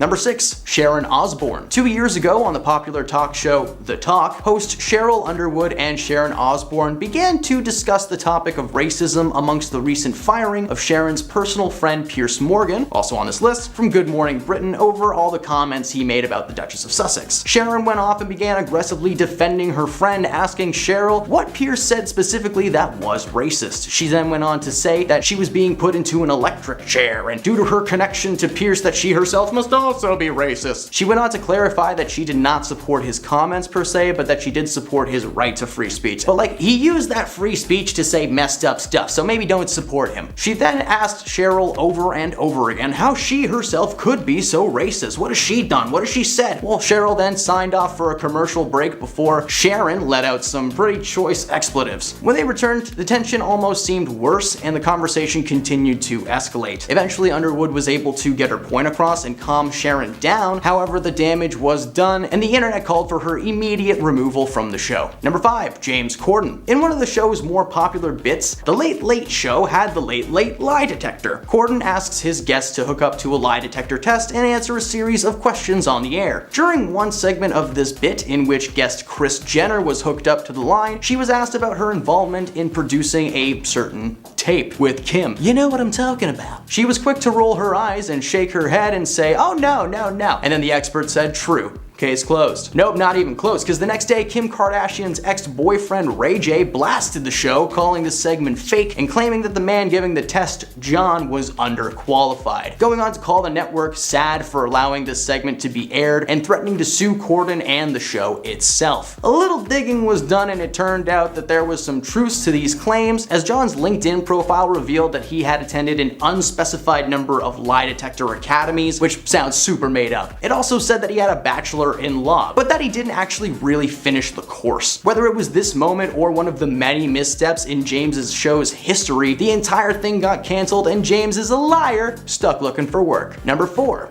Ellen DeGeneres. Ellen had one of the most successful daytime talk shows of all time until 2020. Her show became overwhelmed with accusations of toxic work environment from former employees. They were claiming that Ellen's happy exterior was nothing more than a fake facade put in place to keep the audience on her team. A small bit of proof came when she accused 50 Shades of Grey actress Dakota Johnson of not inviting her to a birthday party a few months prior. Dakota reminded her that she had in fact sent an invitation but received a notice from producers that she did not want to attend. Fans began questioning this awkward moment and the cracks in her appearance started getting bigger and bigger. Eventually, an article was released containing testimonies from several former employees, and there were just too many stories for this thing to be made up. Ellen canceled herself by denying every single thing that she was being accused of, and instead of acknowledging her faults and missteps as a boss, she didn't respond as you may think with like a public apology though. Instead, she was forced to cancel both herself and her show amid the controversy and has since been on a hiatus. Number 3, Howard Stern. Stern may have just been one of the best talk show guests in the 1990s and the early 2000s. While he's still stellar when he actually allows someone to interview him, he particularly rocked it when he was at his most outrageous. This is because he'd come on and just take over. For instance, his favorite guy was Jay Leno. Today we're going to talk about one instance specifically on the Jay Leno show. Jay sat back as one of his guests attacked Howard's longtime co-host Robin Quivers during a segment on his show for her allegiance with the shock jock. Not only did this anger Robin, but Howard was irritated. Howard has accused Jay Leno of stealing his bits from his radio show, as well as a host of other problems. In fact, he has publicly called Jay a crook numerous times, even on his own talk show, which is kind of what landed him on this list, and his hatred for such a universal universally loved man most certainly made an impact on his status as a radio celebrity. He still has a podcast to this day, but thanks to him sitting behind the microphone all the time, the world just kind of moved on. Number 2. Charlie Sheen. Charlie rose to fame in the early 80s after starring in a slew of cult classic flicks like Red Dawn, The Boys Next Door, and Ferris Bueller's Day Off in a brief but memorable cameo. He fell into the mainstream in 2003 when he began playing the character Charlie Harper in the hit sitcom 2.5 Men. It was so good that even just mentioning it got that theme song stuck in your head. Anyway, sorry. However, in 2009 he was arrested for attempting to harm his wife Brooke Mueller on several occasions, and at the time of the arrest both parties had been indulging in adult beverages, with Sheen becoming enraged beyond control. Following this, a restraining order was placed prohibiting Sheen from being within 100 feet of both Brooke and their kids. Despite all the controversy, Charlie was later seen doing press for an upcoming movie on The Today Show when the interviewer asked Charlie what was behind his sudden behavior, claiming that he was being perceived as an angry and erratic man. Sheen responded with, No, it's my passion, before he launched into a no snow-fueled tirade. He claimed his brain functioned within a separate realm to ours. Charlie's interview was defensive to say the least, with his energy just being weird and aggressive the entire time. Ever since then, Charlie has maintained a strange air of arrogancy towards himself because he still thinks he's the king of TV and like winning, when in reality this is probably the first time you've heard about him in a while. And at number 1, Tom Cruise. Now, it's one thing to be asking people to join your church all the time, whatever, it's not a big deal, but Tom's behavior as a member of society has been rough to say the least. Following the announcement that he was engaged to Katie Holmes in the early 2000s, Tom appeared on an episode of the Oprah Winfrey Show that has gone down in history as one of the most chaotic TV interviews of all time. From the moment he walks on stage, he has this strange energy. He's oddly excited, like he just got told the best news in his entire life. He throws his arms up in the air, he rubs Oprah's shoulder like she's a lamp and he's trying to summon a genie. Tom jumped up on her couch, grabbed her hands over and over again. She couldn't even get her questions out that she had for him because he was just being so chaotic. Eventually, Oprah was like, whatever, just bring Katie out. And then the cameras followed Tom as he ran around the studio all Paranormal Activity style. The moment cemented Tom as a man with many hidden personalities. And while it hasn't really affected his work as an actor, ever since that day, whenever he is brought in for press or any kind of interviews, all entrances and exits must be locked at all times. Number 10, Hugh Grant. Hugh may be known for being a rom-com sweetheart, but there is a ton of evidence that proves that this guy is a massive jerk. Case in point, Hugh Grant's banned from Jon Stewart's very own late night show. Grant made an appearance on The Daily Show with Jon Stewart in 2009 that did not go very well. According to Jon, Hugh wanted nothing to do with the interview, being annoyed from start to finish. He had apparently been giving the crew a hard time because food wasn't the way he liked it, his dressing room wasn't right. During the interview, Hugh actually complained about the clip that the producers had chosen to show on air, saying it was a bad clip, to which Jon said, well, make a better movie then. The interview was so bad that I actually could not find a clip of it online. It's like Hugh paid the internet to hide the clip somewhere in the cloud. So if you end up finding it, please share it in the comments. I would really love to see it. Hugh was banned from appearing on Jon's show ever again, something he was not aware of until 2012, posting a tweet claiming Jon had every right to kick him to the curb. Number 9, Vince Vaughn. It started in 2010 when Vaughn raised some eyebrows following the release of the trailer for his movie The Dilemma, when his character made some controversial comments. Electric cars are gay is something that Vince Vaughn actually says. Not that they're like homo, I don't know, he says a lot of stuff. I don't feel like quoting it, it's pretty rough. The actor uttered a lot of really just nasty things about gay people during the previews for the film, and as a gay woman and icon for the LGBTQ community, one might imagine that remark didn't sit well with Ellen DeGeneres. Although measures were taken to remove this line from the trailer, Vince doubled down on his views, claiming that the preview should just be left alone, there was nothing wrong with it, defending the line as a joke that should not have been taken seriously. Following the comments, it was reported that he was banned from Ellen's show indefinitely. The rumors took over the internet, and Vince had little to say about the ban because it was never actually a real ban. It turns out the only reason that Vaughn stopped coming onto the show was because he had nothing to promote until 2016, when he made his return to the talk show show. But that does mean that for 6 years, Vince Vaughn was not getting a ton of film roles, he wasn't asked to make a lot of TV appearances, and even if he did, it was in a small capacity. Eventually, the so-called ban was lifted, and Vince revealed that there was no hate between himself and Ellen. Unfortunately, Ellen did not speak much to the rumored ban, so for 6 years, the world thought that he was just an outcast. Number 8. Dax Shepard. Dax is a wonderful comedian and writer, being behind some awesome movies from the past few years. Schlocky classics like Idiocracy, Employee of the Month, and the buddy comedy Without a Paddle, alongside Seth Green and Matthew Lillard. While doing promotion for that movie in 2004, Dax was invited onto The Late Night Show with Conan O'Brien. So he starts off the interview by Pratt falling over a table and knocking just a bunch of water onto Conan's floor. Great first impression. Conan then attempts to get some stories out of Dax related to the project or himself, but he instead opts to make jokes, tell Conan about a motorcycle accident he had, and improvising the DVD extras on Conan's special. If it weren't for Conan's yes and attitude, this interview would have ended in disaster. Conan later revealed that Dax had received a lifetime ban from his show, mainly due to the fact that Dax had just woken up 20 minutes before the interview had even started, after drinking no juice to the point of blacking out, which would probably explain why he's so groggy throughout like most of the interview. This ban was eventually lifted after Dax put his partying days behind him, being clean and sober now for roughly 16 years. Number 7. Madonna. Piers Morgan is a terrible man, period. He has made some racially fueled comments over the years that were so bad he eventually got kicked off of CNN, but not before he issued a public ban to pop icon Madonna.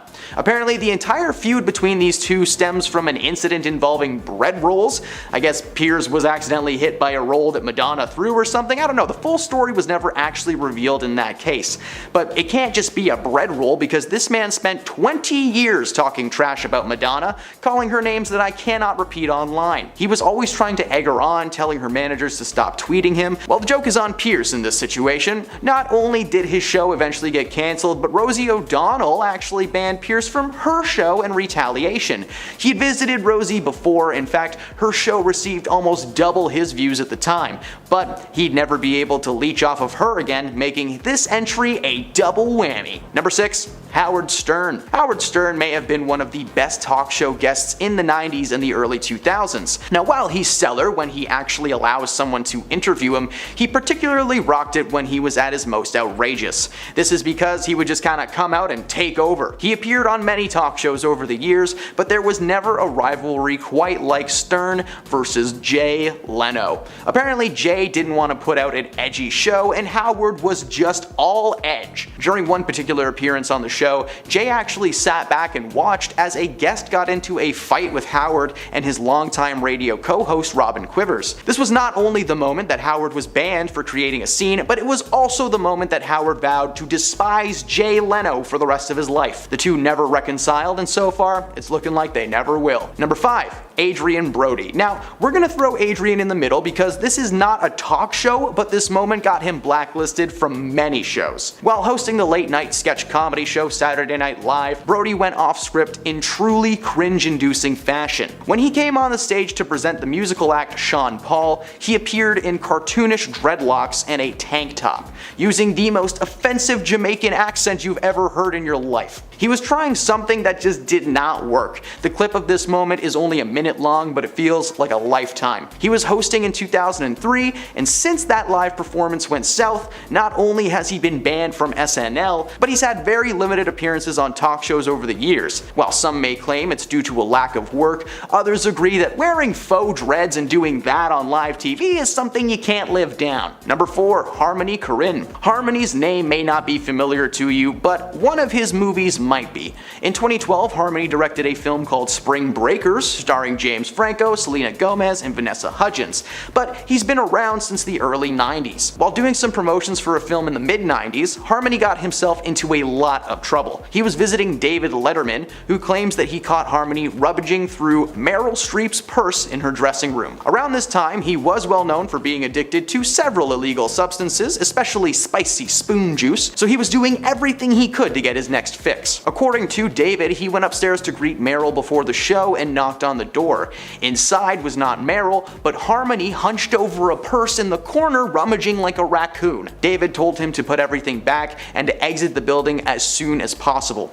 A lifetime ban was issued and Corinne was blacklisted by fellow studios. Since then, he has been able to get clean and sober, and David issued a statement congratulating him on his sobriety and lifting his ban. Number 3. Conan. Conan O'Brien has been the host of his own late-night television series since 1993, originally hosting Late Night with Conan O'Brien before moving to his own series in 2010 simply titled Conan. The show may be a success now, but it actually comes from a feud with Jay Leno and a ban that lasted right up till 2014. One of Conan's biggest competitors on the late night scene was Jay Leno's Tonight Show. Both shows had strong ratings and had become staples in late night history, so when it came time to negotiate a new contract with the bigwigs at NBC, they told Conan that he would be moved to host the primetime Tonight Show in 5 years, something that he was very excited about, but something that they did not tell Jay. After the 5 years were over and the year was 2009, the decision was made to move Conan to the Tonight Show and Jay would get his own talk show. Well, the viewer numbers declined dramatically and it was obvious that this was not going to work. An argument took place between Conan and Leno, with both men fighting for their right to host. One show was going to have to go. Well, it was eventually decided that Conan and his crew would be given $45 million to go make their own show, while Leno returned to his desk. His triumphant return in 2010 was coupled with a lifetime ban from the show while he was still the host. He has since appeared to speak to current host Jimmy Fallon, but for a long time Conan was restricted to his own little studio. Number 2. Bobcat Goldthwait. Bobcat may not be much of an actor these days, but in the 80s and the 90s, this dude was dominating the film and comedy scene. His zany brand of over-the-top high-energy performance was well received by most people who saw him. In fact, he made Police Academy even better than they already were. In the mid-1990s, Bobcat's career was at its peak, meaning that he was making appearances left and right to promote projects, and one of those promotions was on The Tonight Show with Jay Leno. Bobcat is already a very chaotic man, but this stunt was the stuff of legends. At one point in the interview, Bobcat pulls out a can of lighter fluid, sprays it on his seat, and sets it on fire. The reason why he set it on fire was because he was attempting to make a joke with Leno and make a memorable talk show moment. Well, he certainly did. Leno didn't think it was funny at all. He actually made Bobcat sit in the mess after he puts out the fire. The studio charged Bobcat with recklessly causing a fire along with a misdemeanor. He was ordered to pay nearly $4,000 in fines and received 3 years of probation. As you may expect, he was blacklisted from ever appearing on that show so long as Jay Leno was the host. Number 1. Artie Lang. Comedian Artie Lang was a larger-than-life performer in the 90s and early 2000s. Now, Artie wasn't just a movie star, but he was also a co-host working with radio legend Howard Stern, who, we already talked about. Artie's career has been filled with controversy and negative news, as his long struggle with substance control issues has been very well documented. The ban comes from his longtime buddy Conan O'Brien, but it's not because of some big controversy. It was actually a move designed to encourage Artie to quit. Conan made it very clear that Artie would not be welcomed back as a guest until he was clean and sober. He had a rocky history when it came to talk shows, being intoxicated beyond belief for a majority of his TV spots. These days, Artie claims to be sober and has quit acting for good to focus on his mental health. Number 10. Mike Tyson. It's hard to pick just one Mike Tyson meltdown, so let's talk about all of them. He got his start in the world of professional boxing in the early 80s, but as the years went by, more and more controversies came to light. This is probably why he has such a troubled history with interviewers. In the mid-90s, he was speaking with a news anchor for Channel 5 News when he became annoyed at the line of questioning, suggesting that his recent 6-month hiatus may threaten his ability to box. Mike said, "F you," and a few other things that I'm not allowed to quote. But that wasn't even close to the level of fury that this dude is capable of. During a press tour for his latest bout in the early 2000s, he was wrapping up an interview when he lashed out at a fan in the crowd and started hurling insults at him left and right, calling them the British word for cancer sticks. The clip became viral overnight and placed his career even further into jeopardy than it already was. But he finally drove that last nail into the coffin on CP24's Breakfast Television after somehow maintaining enough relevance to get a one-man show. Mike was sitting down with host Nathan Downer to promote the show when the interview took a hard left and went from "so what's this thing about" to "so should you even be allowed on stage, you gross man." It's not exactly what the interviewer said, but apparently that is exactly what Mike heard. He stopped answering the questions honestly and instead started responding with sarcastic insults and more F words and several threats towards the anchor. Seriously, whoever keeps letting that guy on camera really needs to stop. Number 9. Tom Cruise. Matt Lauer's not just a terrible dude who turned out to be creepy, he was once a popular talk show host in the early 2000s. During an interview with Tom Cruise in 2005, the topic of his scientific beliefs came up that quickly sent him into a rant about psychiatry. Somehow this topic got onto Ritalin and pseudosciences, and Tom started yelling at Matt about knowing more than him, like he had some kind of inside information that he was a secret therapist or something. The interview came at the height of Tom's very public descent into chaotic badness, becoming very famous for his outlandish beliefs and his wish to push them onto other people. The highlight of the interview came when Cruise was asked about his previous criticisms of Brooke Shields taking anti-sad time pills, to which he responded to calling Matt a glib. I don't know what that means, but look it up. This is only one of several interviews from 2005 that we could discuss today, but something tells me it won't be the last time that Tom appears on this list. Wink wink, nudge nudge, he's gonna be back. Number 8. Cardi B. In 2017, rapper Cardi B and model Asia Davies appeared on an episode of VH1's Love and Hip Hop talk show. Things started getting heated very quickly when the topic of Asia's ex-boyfriend Swift came up. According to Davies, she was convinced that Cardi and Swift were intimate together while she was still dating Swift. Cardi responded to the accusations by throwing her stiletto at Asia's face. She then jumped up and began making her way towards the model, but was stopped by 2 large security guards. Good thing too, considering on the other side of the room, Asia had been doing the exact same thing and was also being held back. An all-out brawl almost took place, but the altercation ended up being the pair yelling at each other across the room, with Cardi's main grievance being the judgment placed upon her by Davies for being an exotic dancer before her time as a music artist. While Davies claimed that wasn't the case, it was very clear from both their verbal and physical language that someone was holding something back. Number 7. Quentin Tarantino. While doing press for his latest masterpiece Django Unchained in 2013, critically acclaimed director Quentin Tarantino was involved in a very confrontational interview with Channel 4 news anchor Krishnan Guru Murthy. The interview was intended to be a bit of press for the project, but it quickly turned into a small profile piece on Quentin, with Krishnan asking him about several topics not related to the movie. He asked about Quentin's opinion on the backlash the project seemed to be receiving, before moving on to a broader subject on why he seems to enjoy putting so many graphic scenes in his movies. This is the moment that he snaps. Not only has he answered that question several times in the past, it literally had nothing to do with what he was brought on the show to discuss. Refusing to answer the question, Tarantino tells Krishnan that he is shutting his butt down. He had been nothing but accommodating up until that point, reacting fairly well to some of the more sensitive questions that he was asking. But he went too far and the director let this man have it. This wasn't the only time that Krishnan has caused a celebrity to lose their cool. A few years ago, he was interviewing Robert Downey Jr. about Age of Ultron when he once again went off script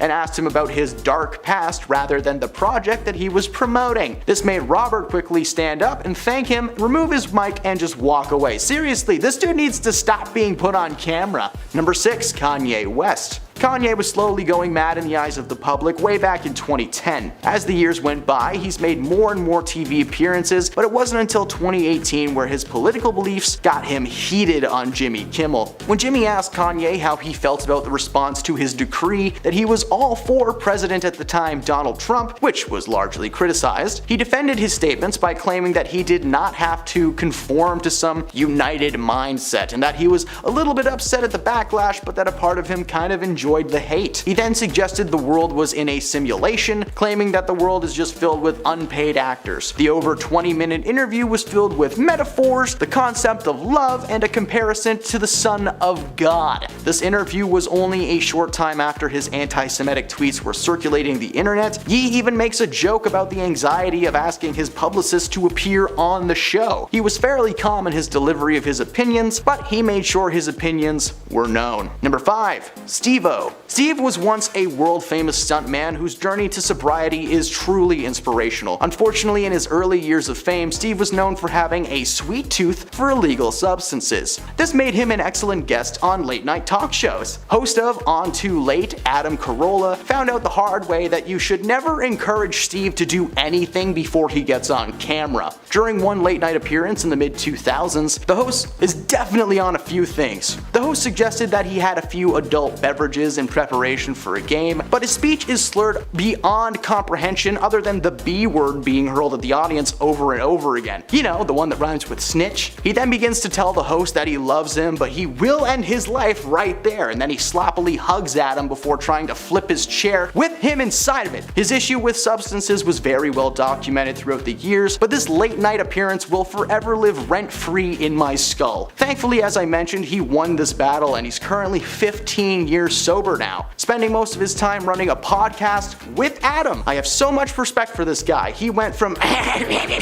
to, okay, let's hear a word from today's sponsor, Kombucha Kings. Number 4, Bobcat Goldthwait. Allow me to start this entry with an impression of Bobcat Goldthwait smelling something he likes.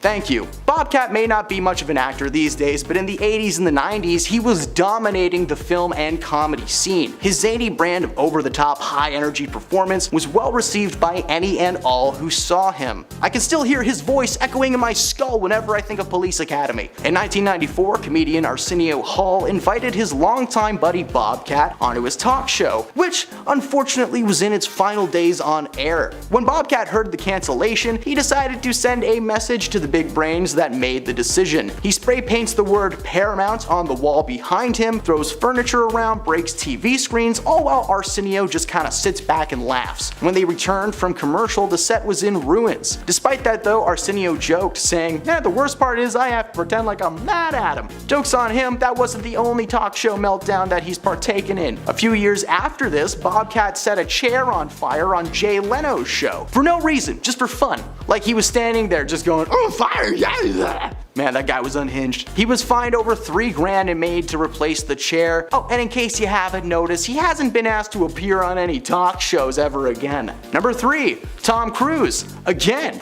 I told you he'd be back. Returning for another round on our list, you don't think we'd forget about Oprah, did you? Following the announcement that he got engaged to Katie Holmes in the early 2000s, Tom appeared on an episode of The Oprah Winfrey Show that has gone down in history as one of the most chaotic TV interviews of all time. From the moment he steps on the stage, things just begin to go horribly wrong. He throws his arms up in the air, he rubs Oprah's shoulders like she's got a stain that he just won't come out. Tom jumped on her couch, he grabbed her hands over and over, she couldn't even get the questions that she had out. Eventually Oprah was like, whatever, just bring Katie out, and the cameras followed Tom as he ran around the studio trying to find her, like he was a nature guy running through a jungle with his camera crew behind him. The moment cemented Tom as a man with many hidden personalities. While it has not affected his work as an actor per se, ever since that day whenever he's brought in for press or any kind of interview, all entrances and exits must be locked at all times. Number 2, Crispin Glover. Crispin may not be very active in the Hollywood mainstream these days, but he's most certainly been in some of your top 10 favorite flicks. Being featured in movies like Charlie's Angels and Back to the Future, Crispin was always considered to be an eccentric man both on and off camera. In 1987, he made one of the most notorious appearances in late night television history. He was a guest on The Late Night Show with David Letterman and was supposed to promote a new indie flick called River's Edge. Instead, he delivered one of the most bizarre interviews of all time without any clear reason why. Many have speculated over the years that this was a staged bit,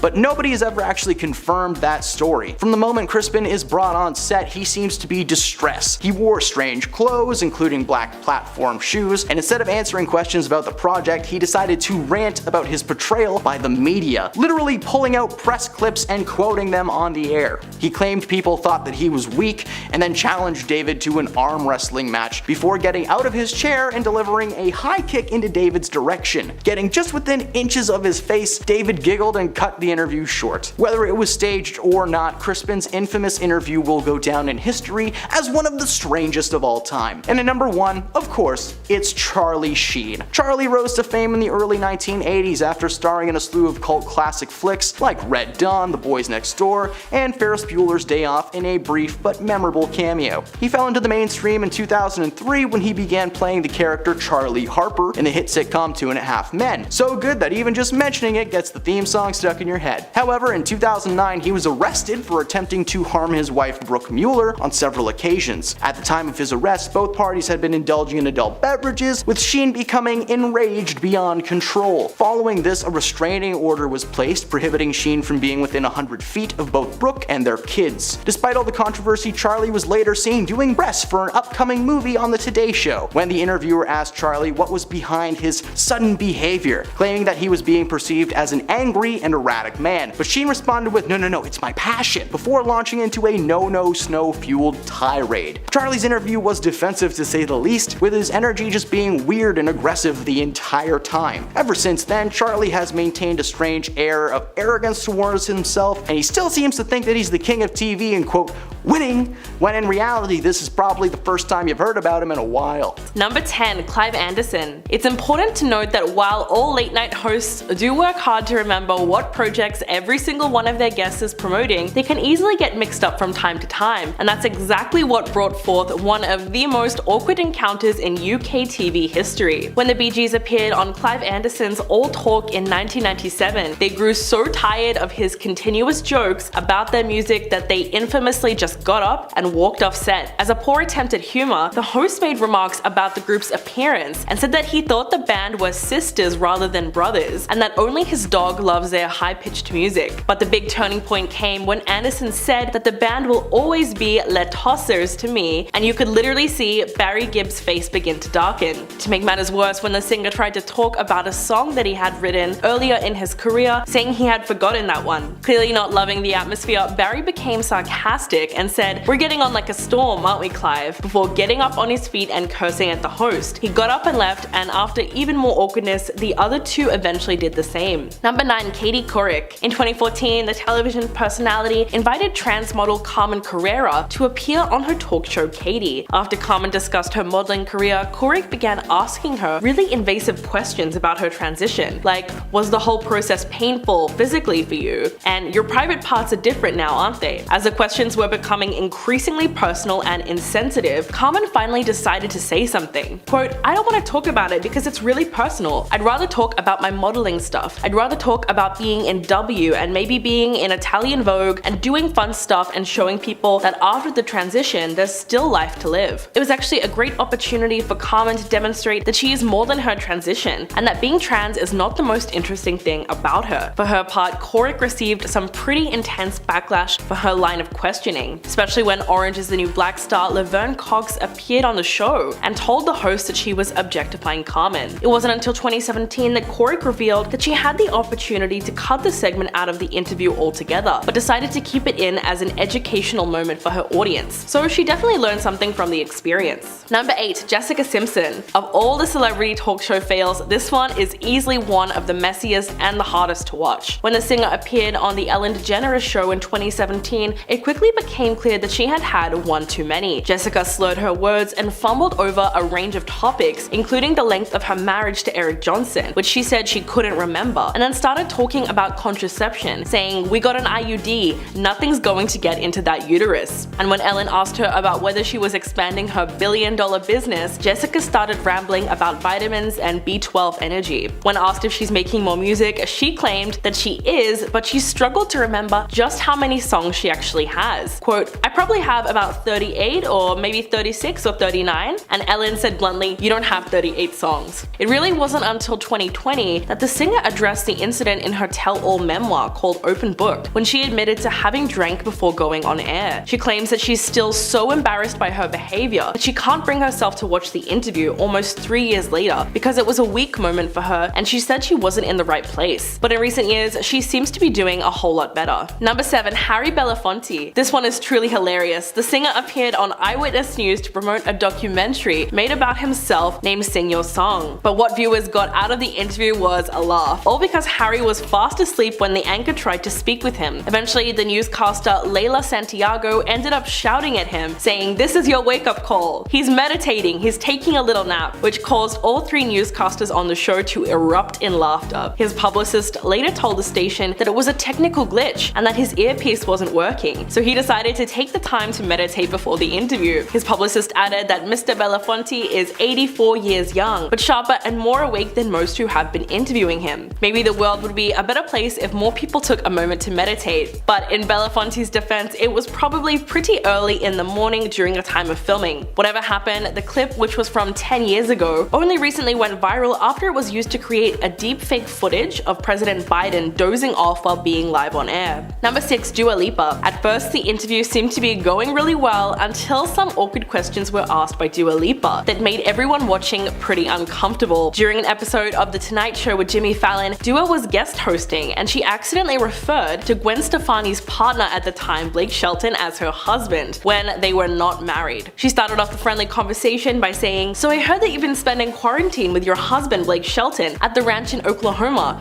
Who else was with you? How was that?" But after a little silence, Gwen just replied by saying, "Well, he's not my husband, but that sounded cool when you said that." But what really fixed this moment is the fact that after 5 years together, Gwen Stefani and Blake Shelton did go on to get married. What's even funnier is that she posted about the engagement on Instagram, and Dua Lipa actually commented on the news by referencing the cringy moment and wrote, "I guess our little interview aged well. Congratulations, best news." But whether or not Jimmy Fallon regretted having her on as a guest judge is something that still remains to be seen. Number 5. Katy Perry. Katy Perry's 2017 interview with Ellen DeGeneres is a disaster from start to finish, and they're both partially to blame, although for different reasons. Things grew awkward really fast when Ellen forgot that Katy had once been married to Russell Brand. During a game of Will You Parry Me, a game where the singer was asked which celebrity crush she found more attractive, Katy said, "Do I have to get married again?" After a pause, Ellen looked genuinely confused and she just said, "You are not married?" To which Katy said, "I was, when I was 25. Remember you gave me some wedding gifts on the show?" When the moment was becoming a little too embarrassing for the singer, she began making scissor motions, telling Ellen to cut this part of the interview out. But it only got worse from then on as Ellen launched into the game, which made a slightly unhinged Katy pick between Harry Styles, Chris Martin, and Leonardo DiCaprio. But she got a little too honest and said, "What if I've already kissed a bunch of these people?" The whole episode led to speculations that Katy was tipsy during filming, but we'll never really know the truth. Number 4. Kourtney Kardashian. For the Keeping Up with the Kardashian star, one of the biggest live TV fails came with her interview in 2016, just weeks after Kim Kardashian's horrific Paris robbery ordeal. Shortly afterwards, Kourtney appeared on Australian program The Today Show to talk about her latest project, before the hosts attempted to turn the conversation towards Kim. Quote, "We're very sympathetic and horrified, so we were wondering, how is everyone going? How is Kim doing?" Kourtney looked really frustrated and just said, before looking at somebody else in the room, most likely her publicist. An awkward silence ensued as her whole face went blank and she looked beyond the camera, muttering something under her breath about having someone come in. The presenters were confused as well, before they realized what was going on. David Campbell asked, "Hello, Kourtney, have we lost you?" Before the silence became unbearable and Kardashian's face disappeared off screen. The host became frustrated at the response and insisted that Kourtney should have just said that her sister was fine. To this day, her response has fans divided over whether or not it was even appropriate. And number 3. Ellen DeGeneres. Celine Dion was not the least bit amused when she went on The Ellen Show in 2007 and got criticized for the fact that her son had long hair. Trying to be funny, Ellen outright told Celine that she was forgetting to cut her son's hair, then showed a photo of the cute little boy with shoulder-length hair. The issue is that Celine has probably gotten that same line from countless other people and was very tired of hearing about it. Ellen did not expect her to take the question to heart the way she did, and suddenly the tension in the room was so thick that you could cut it with a knife. Celine then began defending the length of her child's hair, asking Ellen if she had a problem with it. Quote, "Some people shave the head of their children and people say, 'Oh, isn't that terrible?' Well, I don't even cut my son's hair and they say, 'Oh my gosh, when is she going to cut her son's hair, you know? Whatever I do, I won't please anyone.'" She then explained that it was her son who made his own decision to keep his hair long, but Ellen had already sensed that she had made a mistake and swiftly changed the topic to Celine's music career after the uncomfortable moment. Number 2. David Letterman. Even though Lindsay Lohan visited The Late Show in 2013 with the intention intention of promoting Scary Movie 5, David Letterman spent the majority of the interview talking about the star's forthcoming return to rehab. This one was really bad because as soon as she sat down, Letterman said the actress looked remarkably well in a condescending tone. He then began asking invasive questions about whether or not Lohan steals things and manages her money responsibly. Despite all of her attempts to change the topic of conversation, the host kept going back to the question of rehab, like when was she gonna go, why was she going, and how long she planned to stay there. Eventually, the actress became frustrated and just said that they didn't discuss this in the pre-interview, while asking Letterman to focus on the positive. But even though she was clearly uncomfortable, he once again brought it up, and so by the end of the conversation, Lohan was literally in tears. The interview resurfaced online last year and has since sparked a wave of backlash against the veteran talk show host, who, in all fairness, has a pretty problematic history when it comes to making women uncomfortable on his show. Number 1. Cardi B. This one really takes the cake. On the after show of Love and Hip Hop New York, host Nina Parker asked cast member Asia Davies a question about her relationship with fellow co-star and ex-Swift, but before Asia could respond, Cardi sent a heel flying in Asia's direction, a signature move that we all know way too well. Cardi then demanded that Asia admit that she had an issue with her. Quote, "You judged me because I was a stripper, say the truth." It was immediately clear why the two had been positioned so far away. After trash talking her for a little bit, the artist was ready to throw down again with Asia. In fact, Cardi needed a whole team to keep her from laying hands on her rival. But the rapper may have been right in this situation because Swift admitted that Asia did not respect Cardi because of her past. He allegedly had to explain to her several times that she was no longer a stripper, and she's moved on from that and is making music now. So when Asia refused to answer the question about why she didn't give Cardi a chance, her rival went into full attack mode. And what ensued is the televised disaster that you can still watch to this day. At number 10, Hugh Grant. Hugh was once banned from The Daily Show after having a really bad interview that really affected the show's host because the actor was being so rude. Jon Stewart, the former host of The Daily Show, said in an interview that Hugh Grant was the absolute worst guest he'd had on the show. He spoke about how when Hugh was on to promote his film Did You Hear About the Morgans, Hugh was making a huge scene backstage and was just being really mean and annoying to the people who were working on set. Apparently, Hugh was allegedly going around saying that he had better places to be. He also got really upset about the clip that they played from the film, saying, quote, "What is that clip? It's a terrible clip," to which Jon replied, telling Hugh to make a better movie. You could really tell that Jon was fed up with Hugh and his attitude on the show. Jon went on to say that because of his poor experience with Hugh, he'd never have him back on his show. At number 9, Harmony Korine. I think it's an unspoken rule that when you're a guest somewhere, you should try to be on your best behavior. One person who really should have followed this rule is director Harmony Korine, who's best known for the movie Spring Breakers. There was once a time when Harmony made a number of appearances on The Late Show with David Letterman in the mid to late 90s. This was also during a time when Harmony was reportedly on a lot of drugs. Though he was a frequent guest on the show, his appearances just stopped all of a sudden, and no one really knew why until 2013 when Letterman revealed the truth as to why the director was banned from coming on the show. Apparently, Letterman caught the director going through Meryl Streep's purse one time, and that was just the last straw for the late night host. When talking about this fateful event, Letterman said, quote, "I went upstairs to greet Meryl Streep and welcome her to the show. I knocked on the door and she was not there. I looked around and saw Harmony going through her purse. True story. And so I said, that's it, put her things back in her bag and get out." End quote. After that, Harmony was no longer welcome on the show and hasn't been back since. Before we carry on talking about these rude celebrities, why not take a moment to leave a like on this video if you're enjoying it so far, and while you're at it, consider subscribing to the channel to see more videos like this one. At number 8, Bobcat Goldthwait. I think this goes without saying, but don't go setting fire to things. Back in 1994, actor Bobcat Goldthwait was a guest on The Tonight Show with Jay Leno, and during his guest appearance, the actor decided to just randomly set fire to his chair. At the time, Jay thought this was just a spontaneous bit, but in reality, Bobcat came prepared for this as he brought lighter fluid and a lighter that was hidden up his sleeve. Luckily, the other guest who was there that night, Lauren Hutton, was quick on her feet and doused the flames with a cup of water. Jay, understandably, was very unhappy with all this and banned Bobcat from the show. Not only that, but the actor was also charged with arson for this stunt and was ordered to pay over $3,300 in fines, some of which went towards replacing the chair he set fire to. He literally damaged the set, and if that's not rude, then I don't know what is. At number 7, Piers Morgan. I feel like when a celebrity asks for something specific, it should be given to them. I'm not talking about anything material like demanding a cup of ice ice chips or something. I mean a specific request in reference to the way that they're treated. For actor Kelsey Grammer, he made a very specific request when he was doing an interview with Piers Morgan, and when that request wasn't honored, there was a falling out that led to the actor being banned from the show because of the drama. When the actor made a guest appearance on Piers Morgan Tonight back in 2012, he requested that a picture of his ex-wife not be shown.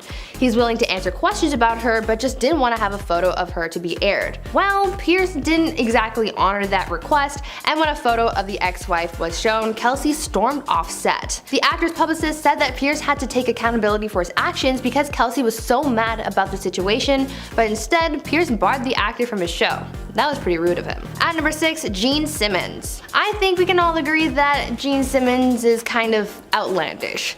He's a guy with a lot of energy and no filter, so when it comes to interviewing him live, you never know what he might say, but you can only hope that it won't be too offensive. At one point, the singer was a Fox favorite, making regular appearances on their programming where they would discuss hot topics in the world and would share their opinions on things.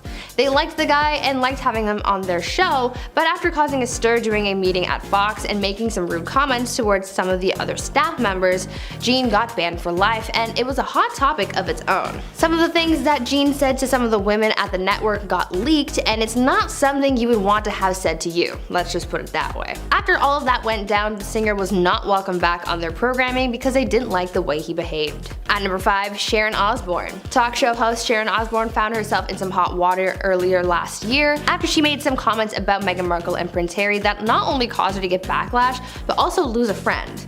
Sharon Osbourne and Cheryl Underwood got into a heated argument surrounding Piers Morgan's comments about Meghan Markle.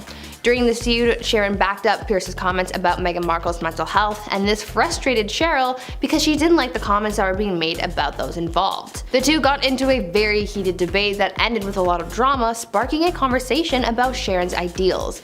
She was called a racist, and a number of other accusations came out about how she's used various slurs in the past when talking about her other co-hosts.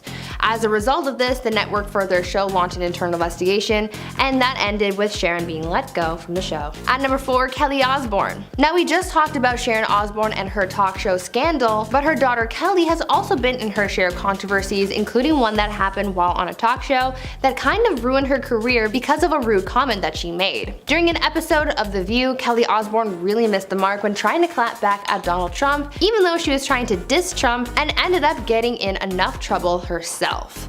Just shortly before this episode aired, Donald Trump, who was at the time only a presidential nominee, was saying offensive things about the Latinx community and how he wanted to deport them. I'm sure we're all familiar with this one. Well, in a very poor attempt at clapping back at Trump's racist comments, Kelly said, quote, "If you kick every Latina out of this country, then who's going to be cleaning your toilet, Donald Trump?" What Kelly was trying to do was defend the Latinx community, but rather than stand up for them, she ended up offending them even more, as her remarks were interpreted as saying that the Latinx community is only good for being housekeepers, as depicted in many racial stereotypes. After facing so much backlash and realizing the gravity of her words, Kelly issued an apology saying, quote, "I want to start by saying I always take responsibility for my actions. In this particular case, I will take responsibility for my poor choice of words, but I will not apologize for being a racist, as I am not." At number 3, James Corden. Recently, TV host James Corden found himself in some trouble with fans after his Spill Your Guts segment of his show started facing backlash. Fans were calling for James to take accountability after he made some comments about some Asian foods that he had on the show that some fans thought were offensive. Because the foods that they use in the Spill Your Guts segment are supposed to be ones that you wouldn't eat, the fact that some Asian foods like balut were used and called, quote, "disgusting," made a lot of people take to the internet to call for accountability and an apology from James Corden. Apparently, James had been making these types of comments about a lot of different Asian dishes on a few occasions, so some people have said enough is enough and even created a petition calling for the removal of the Spill Your Guts segment. At number 2, Mark Summers. When it comes to talk shows, sometimes you can never predict what's gonna happen. These shows are often used to catch up with a celebrity and just talk about life and whatnot, but sometimes these conversations can turn into brawls when the wrong thing is said, and this is pretty much what happened between Burt Reynolds and Mark Summers in 1994 when they were both guests on Jay Leno's talk show. The two men got into a heated brawl after some jokes were made that offended the both of them. Essentially, Mark Summers made a comment about how he was still married, while Bert at the time was going through a divorce, and it made Bert pretty upset. In retaliation, Bert threw some water at Mark, and that's what sparked the fight. It gets to the point where Jay Leno just can't keep the show together because his guests were fighting so much, and producers even went so far as to bring out pies for Mark and Bert to make it look like this fight was staged. After this, people got talking, and some people came to the conclusion that this brawl was uncalled for, and since Mark started it, he felt the most backlash. And finally, at number 1, Ellen. In late 2019, actress Dakota Johnson sat down for an interview with Ellen, and some people see this interview as the one that started this whole Ellen is mean scandal because of how rude Ellen was. During the interview, Ellen berated Dakota about the fact that she wasn't invited to Dakota's birthday party. People saw this whole debate as incredibly unnecessary, but the part that people loved the most was how Dakota shut Ellen down. When Ellen said that she was mad for not being invited to Dakota's birthday party, Dakota in response said, quote, "Actually no, that's not the truth, Ellen, you were invited. No, last time when I was on the show last year, you gave me a bunch of crap about not inviting you, but I didn't even know you wanted to be invited." End quote. Dakota was even backed up by one of the show's producers who reassured Ellen that she was invited and that she just didn't show up because at the time, she claimed that Dakota's Malibu party was quote, "a little too far for her." Dakota shutting Ellen down and not being made to look like the bad guy Ellen intended was great for fans, and following Ellen's cancellation, fans started to realize just how rude Ellen was. Beginning the countdown at number 10 is Howie Mandel. Although he's a very successful comedian and a lot of people would defend his humor, there will naturally be people out there who just don't find him funny. He's also known for his rowdy and loud personality, and one person who isn't a fan of it is Piers Morgan. Turns out he didn't care for Howie's cheerful attitude and silly jokes, so he banned him from returning to his talk show. The comedian never really did anything to personally upset him, and there isn't some big drama to the story. He simply just didn't like him on the show. Piers said that Howie was too irritating to have on his show, and even went as far as calling him the most annoying man in the history of planet Earth. That makes it crystal clear, Piers Morgan. Clear as glass. You do not like Howie Mandel. Coming up next, number 9 is Madonna. At first it might be shocking to think that someone would ban the Queen of Pop herself, but there is one talk show she is permanently banned from. She too got banned from Piers Morgan, and he made sure that everyone knew about it. Back in 2011, he made a public statement saying that he would never allow her to return to a guest on his CNN show at the time. He called Madonna, I quote, "an irritant in my life for 20 years. So it sounds like they've had some beef for a while then. He said that she would only be invited onto his show if she made an apology to him on live television. There's been different rumor mills on why he dislikes her so much, but his exact reasons are still kind of unclear. He just said that she is responsible for a series of crimes against him, whatever that means. Rolling into the number 8 spot is Gilbert Gottfried. He's a talented comedian but is known for having a dark sense of humor, mainly insult comedy. He's been titled crude, inappropriate, but also hilarious. I think people's personal opinions on him would just vary depending on their sense of humor, which is fair because we all have our own sense of humor. But radio and television personality Howard Stern wasn't a fan of his comedy when he appeared on his talk show. The two of them got pretty heated with one another, and Howard said that he was being talked down to by Gilbert. He also took a joke too far and spit up cupcakes behind the scenes while the cameras were still rolling, and Howard just was kind of frustrated by it. He didn't really get it and he didn't find it funny. He was actually once a regular on his show, but he has never appeared on it since, and Howard does not have plans to bring him back. Moving on to number 7, we have Howard Stern. Well, isn't that just a funny little coincidence? What comes around goes around, I guess. He issued a few different bans on other celebrities, but was on the receiving end for one of them. It all came from his longtime feud with Jay Leno, which all started after Howard accused him of stealing bits from his own show. Not to mention the chaos in 1995 when Howard appeared on his show and brought 2 nearly naked women on stage and started sucking on their toes when Leno interviewed the next guests. He was so mad with this weird and erratic behavior that he actually ended the show early by walking off the stage. In at number 6 is the Kardashians. I am not going to name the girls off one by one because they all got banned from a show as a family, like a group coupon kind of deal. Like a Groupon. Back in 2012, during an episode of Watch What Happens Live with Andy Cohen, the CNN news anchor Anderson Cooper was asked if there was anyone he would refuse to have on his show at the time. He responded with, "I'd say generally any member of the Kardashian family." There wasn't much of an explanation why, and people were actually confused because just a few hours before that interview, Khloe tweeted about how much she loves the newsman and even referred to him as a silver fox. Which is just awkward, because clearly y'all are not on the same page with one another. Halfway through at number 5 is Kathy Griffin, another comedian whose content focuses a lot on dark comedy and controversial subjects like religion, politics, and LGBTQ rights. So there is bound to be a few people that she offends or frustrates. Throughout her career, she's been banned from more talk shows than anyone else on this list, and they include The Tonight Show with Jay Leno, The View, Ellen, and The Late Show with David Letterman. The reasons vary from making derogatory comments all the way to taking her clothes off. True story, video proof is still on YouTube. While she was on the David Letterman's talk show, she decided to take off her clothes on live television during their interview. She literally undid her dress, pulled it down, exposed her entire bra and her stomach,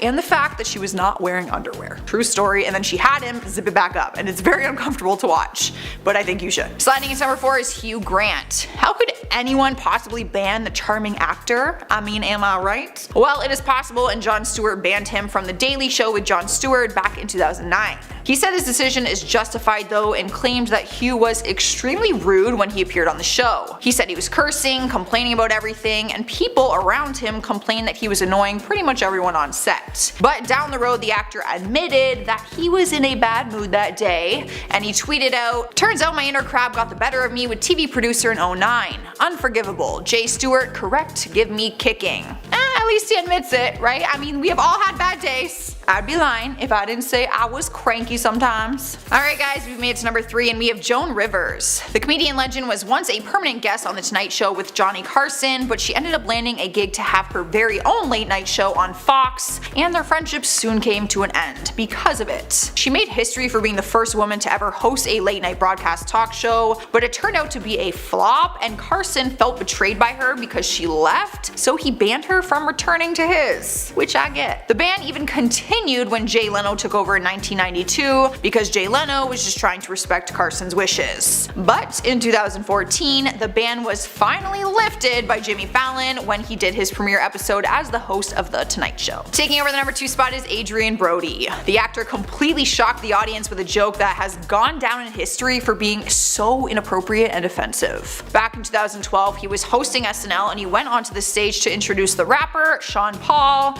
but he wore a wig of fake dreadlocks and attempted this horrible Jamaican accent. The joke gone wrong was enough for him to get banned from ever returning to the show. Not to mention, the producer Lorne Michaels is said to hate when celebrities go unscripted on his show and do things that haven't first been approved or at least discussed, because I'm pretty sure they wouldn't have approved that joke. Winning the number 1 spot is Sinead O'Connor. The singer-songwriter first rose to fame in the 80s and has always been controversial and open about her political views and beliefs. But she's another person who got banned from SNL for pulling a stunt that went too far and did not have people laughing like the show's intentions are. While she was singing a cover of Bob Marley's War, she took out a picture of Pope John Paul II and started reciting the word evil.